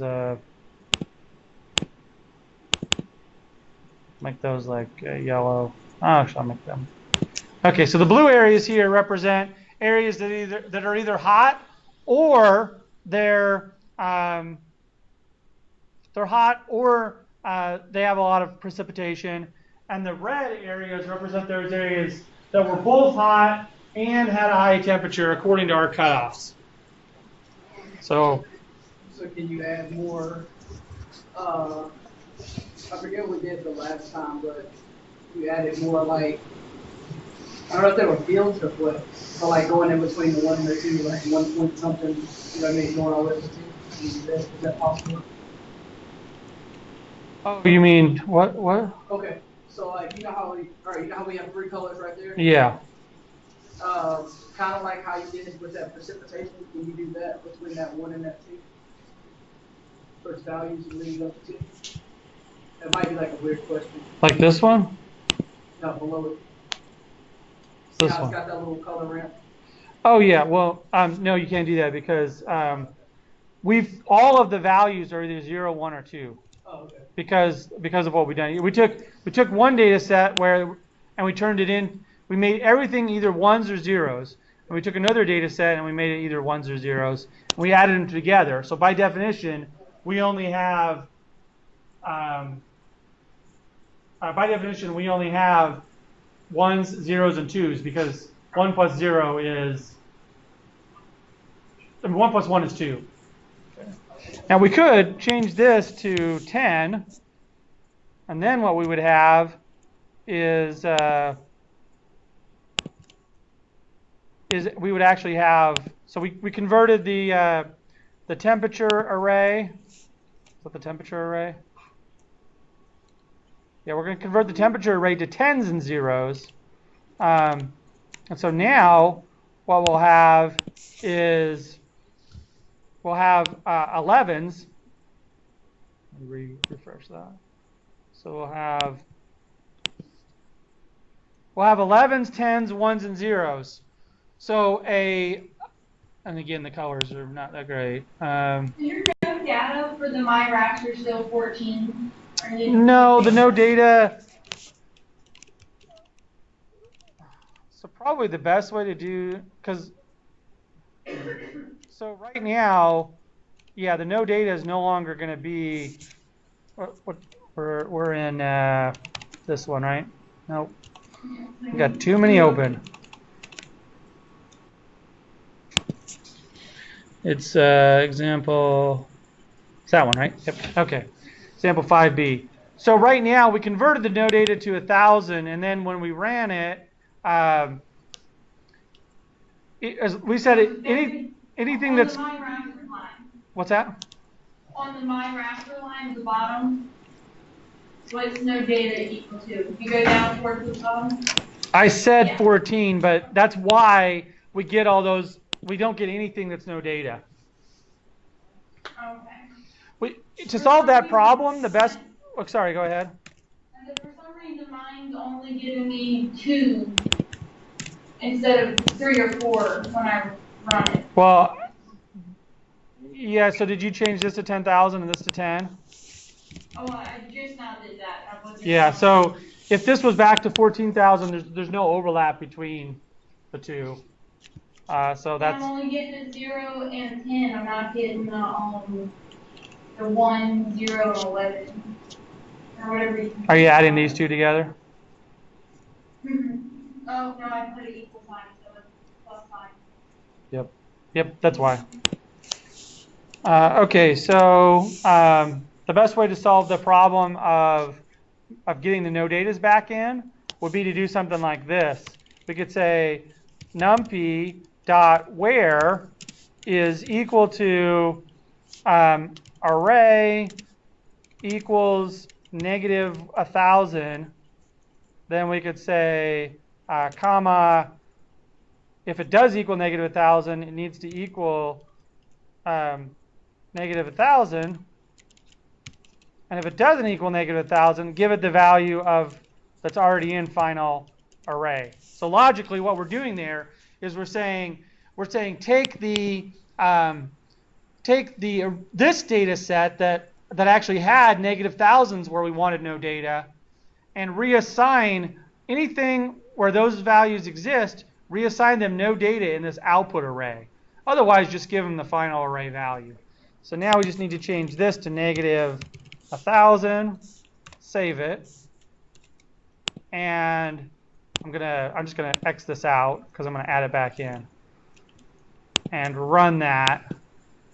So now what that's doing is this final statement that we added in there is going to mask out the things that were negative 1,000 to begin with, the no data values to begin with, and assign them no data in the output data set.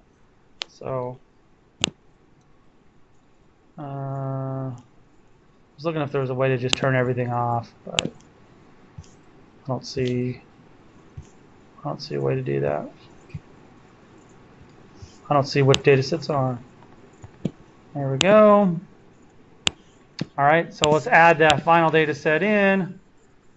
It's this one. And now we have no data is assigned. And we have 4 colors. So 0 means that it's low in both. So we could call those areas cool and dry in March. And then we could call the areas that are 1s, we could call those warm and dry. And then we could call the areas that are 10s, those are cool and wet.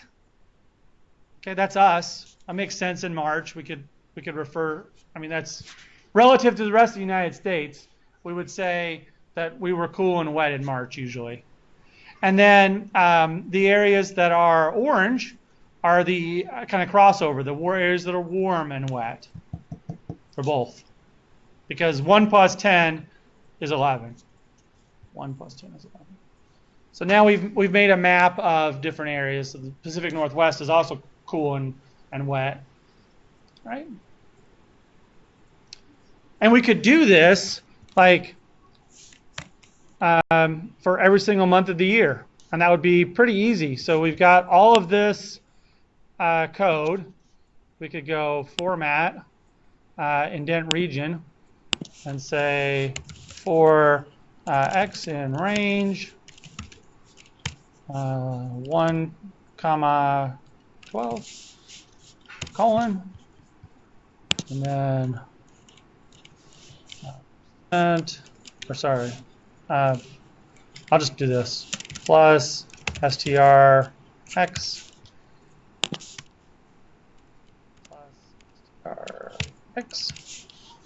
and plus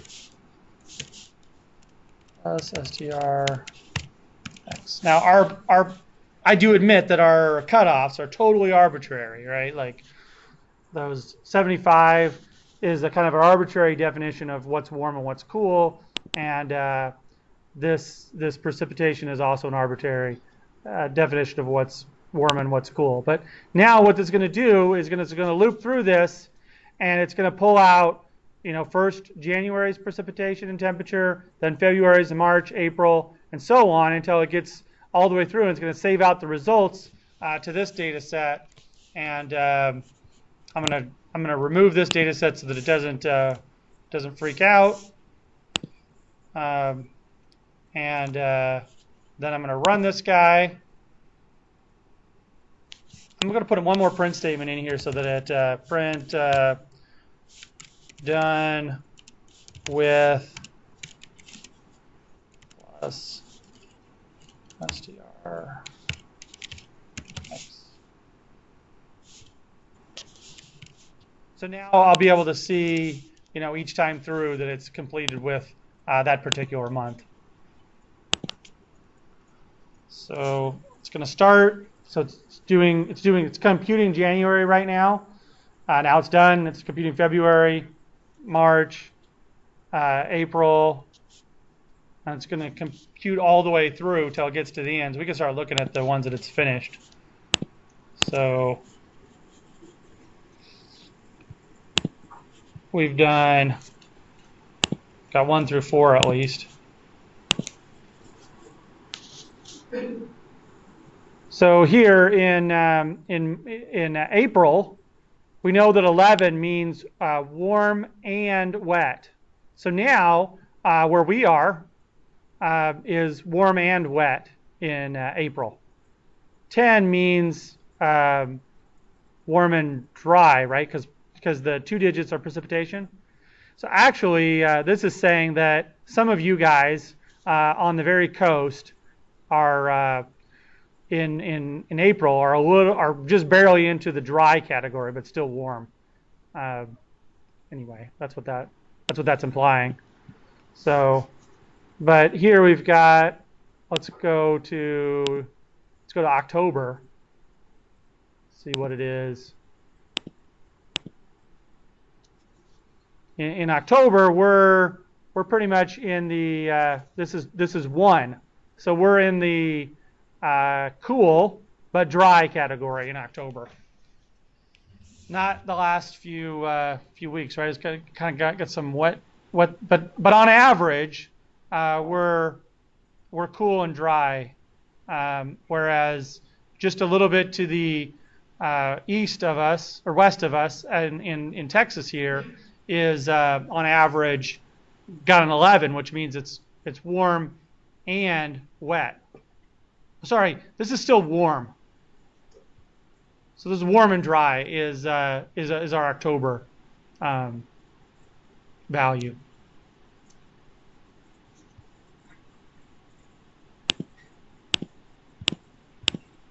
So we've just written a script really quickly that's kind of like that shows that we've created kind of they're climate zones, but we're only using 2 criteria in our climate zones, but they're showing us information about the climate month to month.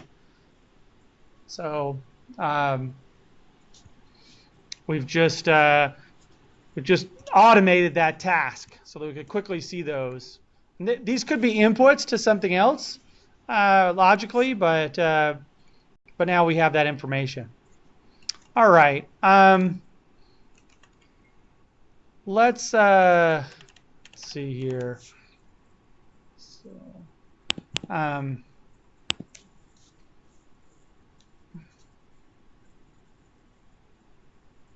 yeah, this is example number 7, and this one does. This one just shows you. We already did an example like this. It shows you that the output of the condition statement can be another array. So what this is saying is if the value in the raster, in this case the raster is converted into an array, if it's greater than 75, leave it. If not, assign it 0. So everything that's not greater than 75, we're giving a value of 0. So that's what this example did. Okay. So we won't run that or follow that through. And then we're going to do 8 here real quick. Or was that? Yeah, that was 7. Okay. This is showing you that you can actually chain together array functions. There's an array function that will change the type. So instead of giving it an integer, instead of keeping it a floating point value, you could convert it into an integer value. Okay. So the functions for converting from integers to floats are slightly different, but this is how you do it. Okay. All right. And then I think I skipped 6.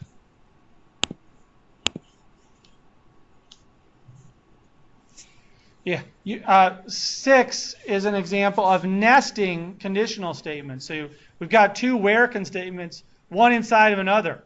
So what we're doing here is saying if the value in array is greater than 75, then keep it the same value.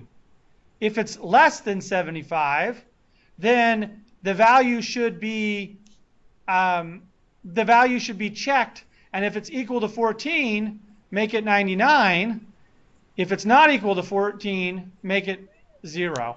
So we can nest where statements just like we can nest con statements in there. Okay. You don't need to do either of these though for the lab, but they're good things to remember if you were going to work on that. So let's look at the lab assignment here, and the lab assignment is actually very similar to what we did at the very beginning. And one reason why we've gone so long today was because we answered that question. And so you should be able to take what you learned there, and we might not have to talk about the lab too much. I'm trying to find the... There is one more concept I wanted to cover, but we can do that next week here. Okay, so here we are on 9, and if we look at the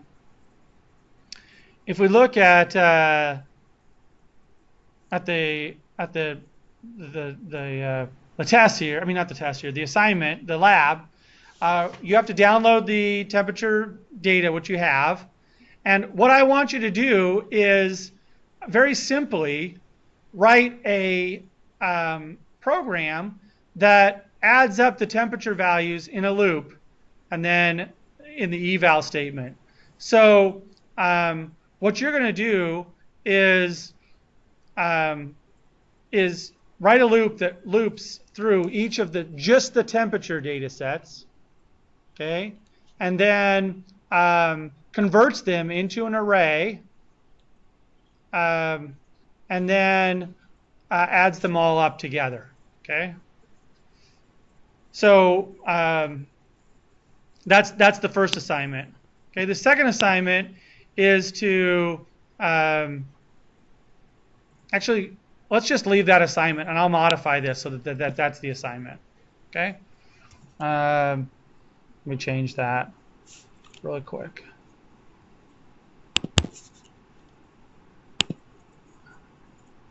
So download, it's temperature average, write a script that does the following. That's actually should be like that. Use NumPy. We're not going to rewrite the script from last week.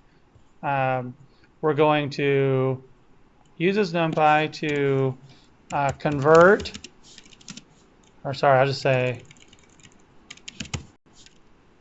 inside, this will probably be easier, inside a loop, convert each temperature raster to a array,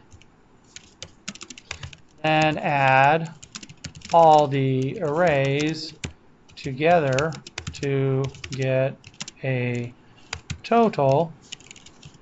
And let's actually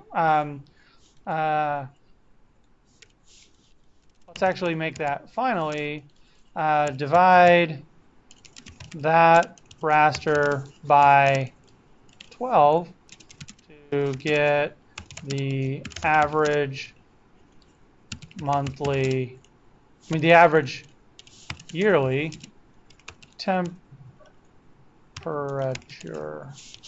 Okay, so are you dividing the raster by 12 or the array by 12? Yeah, it should be an array at that point. Okay. Divide that array by 12 to get the average yearly temperature. Yeah. So what you're going to do is you're going to add up all the individual arrays, and then you're going to divide the added up array, the sum of all the arrays, by 12 to get the average yearly temperature. Okay. You can do that with the eval statement, but one way, but now you don't necessarily have to do that with the eval statement. You could do it with just a loop now. Why? Well, because now that these are arrays, you can have a running total array. But it might be easier to think about it by using the eval statement because we already covered that example. So anyway, all right. So I'm going to say,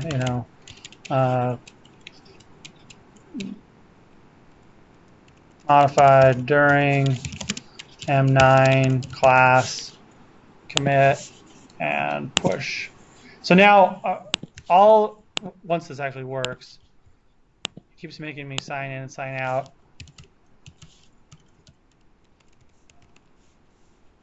Once I actually push it. So now all the examples, modifications that we made in class, and the modified, so this should be changed. Yep. Inside a loop, convert each temperature raster to an array, then add all the arrays together to get a total. So you'll have a total temperature. That doesn't really make any sense, but it'll be the temperature from each month. I could have just done precipitation. You could have a total yearly precipitation, right? But we didn't do that. Then finally divide that array by 12 to get the average yearly temperature. So does everybody understand that assignment? Like logically, not what you need to, not exactly all the code you need to do, but the result. So the result is going to be temperature 1 plus temperature 2 plus temperature 3 plus temperature 4 plus temperature 5 all the way to temperature 12, and you'll get an array, and then you'll divide that by 12, and then you'll turn that back into a raster. Actually, I should say that. Do you want us to turn in a map or? Just a script. I don't know. Sorry, I shouldn't say. Well, I did say. Let's say that. Divide that array by 12 to get the average yearly temperature. Convert the average yearly temp array back into a raster data set. Now you don't have to convert. You don't have to give me a map. You just have to give me the script. I'll update that when because I gotta put the videos up too. So I'll put the videos up, and then that'll be there. And then so I'll write that. Turn in your script. I'll just say just your script. Is there any way, see, when I'm doing these labs, I'm not, and I'm turning in just scripts, I'm not 100% confident that I'm doing them right. Can we, could you maybe post a snip of what that last map looks like so I can maybe compare my reads? Yeah, that's a great idea. That's a great idea. I'll do that. I'll put it up on Canvas with the assignment. Okay, Full credit for I'll do that. Full credit produces a map like the one posted on Canvas with no data values in the right places. In other words, all the non-land area that's not in the United States should have no data. Okay, and yeah, I'll post that example, that output map.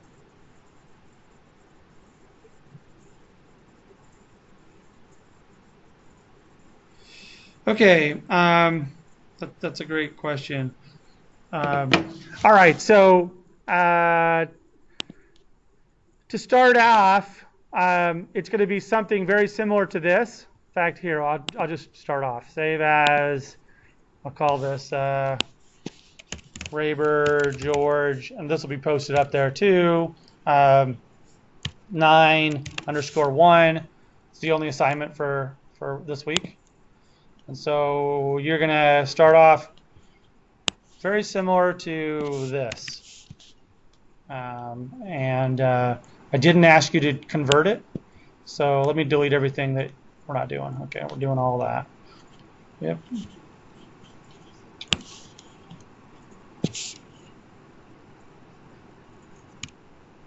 So right now it doesn't actually do anything. But what it's going to do is every time through the loop, ARR is going to equal something. It's going to equal. It's going to equal what? First time through the loop, what's ARR going to be? It's going to be what data? What's the data type of ARR? It's not a list. String? Nope, not this time. Oh, an array. It's an array. Yep, it's an array of that raster, and so that array is going to be a grid. Sorry, a two-dimensional array. I guess you could call that a grid. A two-dimensional array of temperature values, and what you need to do is add up the values in in temperature 1, temperature 2, temperature 3, temperature 4, temperature 5, and so on.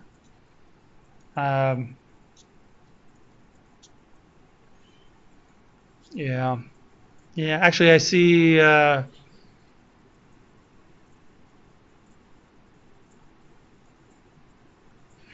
see a little bit of a problem with this. I think it actually will be easier to do this without an eval statement. Okay. So the first time through array is just going to be a data set that has a bunch of values in it, right? So what we need to do is create a totals. So if x is equal to 1, so this is how I would do it. If x is equal to 1, then total is equal to array. I'm just going to say array times 1. The reason that I'm going to do that is actually because multiplying it will create a copy of it instead of making it be the same exact values. I'm sorry, not the same exact values. Instead of making it a reference. I don't know if this is necessary, but I like to do it. Or you could add 0. Either one of those would work. Okay. All right. Else, what? This is where you'll have to take over. Else, total is going to equal what? It's going to be exactly like some of the other ones that we've written before, where total is now going to be the running total. So the second time through, array is going to have a different value. And at the end, you're going to have to write code here to convert total back into a raster with the same dimensions. And you could also, before that, reassign node data into the appropriate areas. All right, so calculate total each time through the loop. Now, I do think, based on grading the tests, I think that there's a lot of you, not everybody, a lot of you also understand this, but there is a fair number of you that don't understand what's happening inside of a loop, and that each time through the loop, these values are being reassigned. Array is being reassigned. The first time through the loop, it is temperature underscore 1. It's all of the values in temperature underscore 1. The second time through the loop, it's all the values in temperature underscore 2, and so on.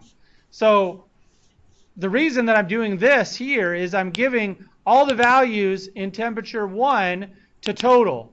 The second time through the loop, I want to add the values in the total array to the values the second time through the loop. Once you understand what the loop's doing, it's like, oh, it's like it clicks and it's really, really easy. So if you don't know what to put here, go back to the beginning and figure out what a loop is doing and write a few loops, okay? And figure out, put a bunch of print statements in. So although this represents an array, it's an array that we can treat just like an individual number because of broadcasting. It's going to take the first element in each array. So if we did something like this, if we said total is equal to array times, well, I just did that. Okay, so when I do this, what I'm doing is saying total is going to be equal to array. So every element that's in array is going to get multiplied by 1 and put into an output array called total.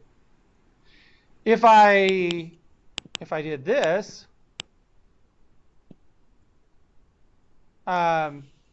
array plus array, what do you think would happen there? Well, it would take the values of array and it would add them to the values of array and put them in here. It would actually be functionally the same as doing array times 2, right? Because math. So in other words, this is just a math function. This just represents every single value in the array. This represents every single value in the array. But I haven't given you the correct answer yet there, okay?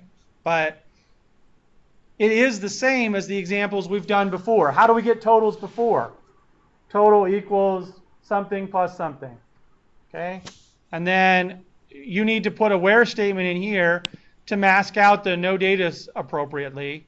And then you need to put a numpy array to raster statement here to feed it back in, okay? And then you should be done.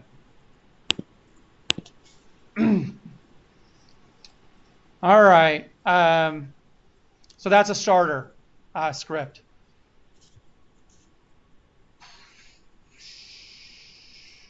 There's a few ways, now that I'm thinking about this, there's a few ways you can change it. Like you could put this outside of the loop, but you'd still need to do something like that. So anyway, I think this is the easiest way to do it. And it doesn't actually involve using an eval statement. But I'll post what it should look like Ashley suggested, and I'll go back and put that in for the rest of the labs, and then you'll have that to base your work off of. All right. Okay, I won't put this up. Well, I'll do it. I'm going to stop the video right now, though.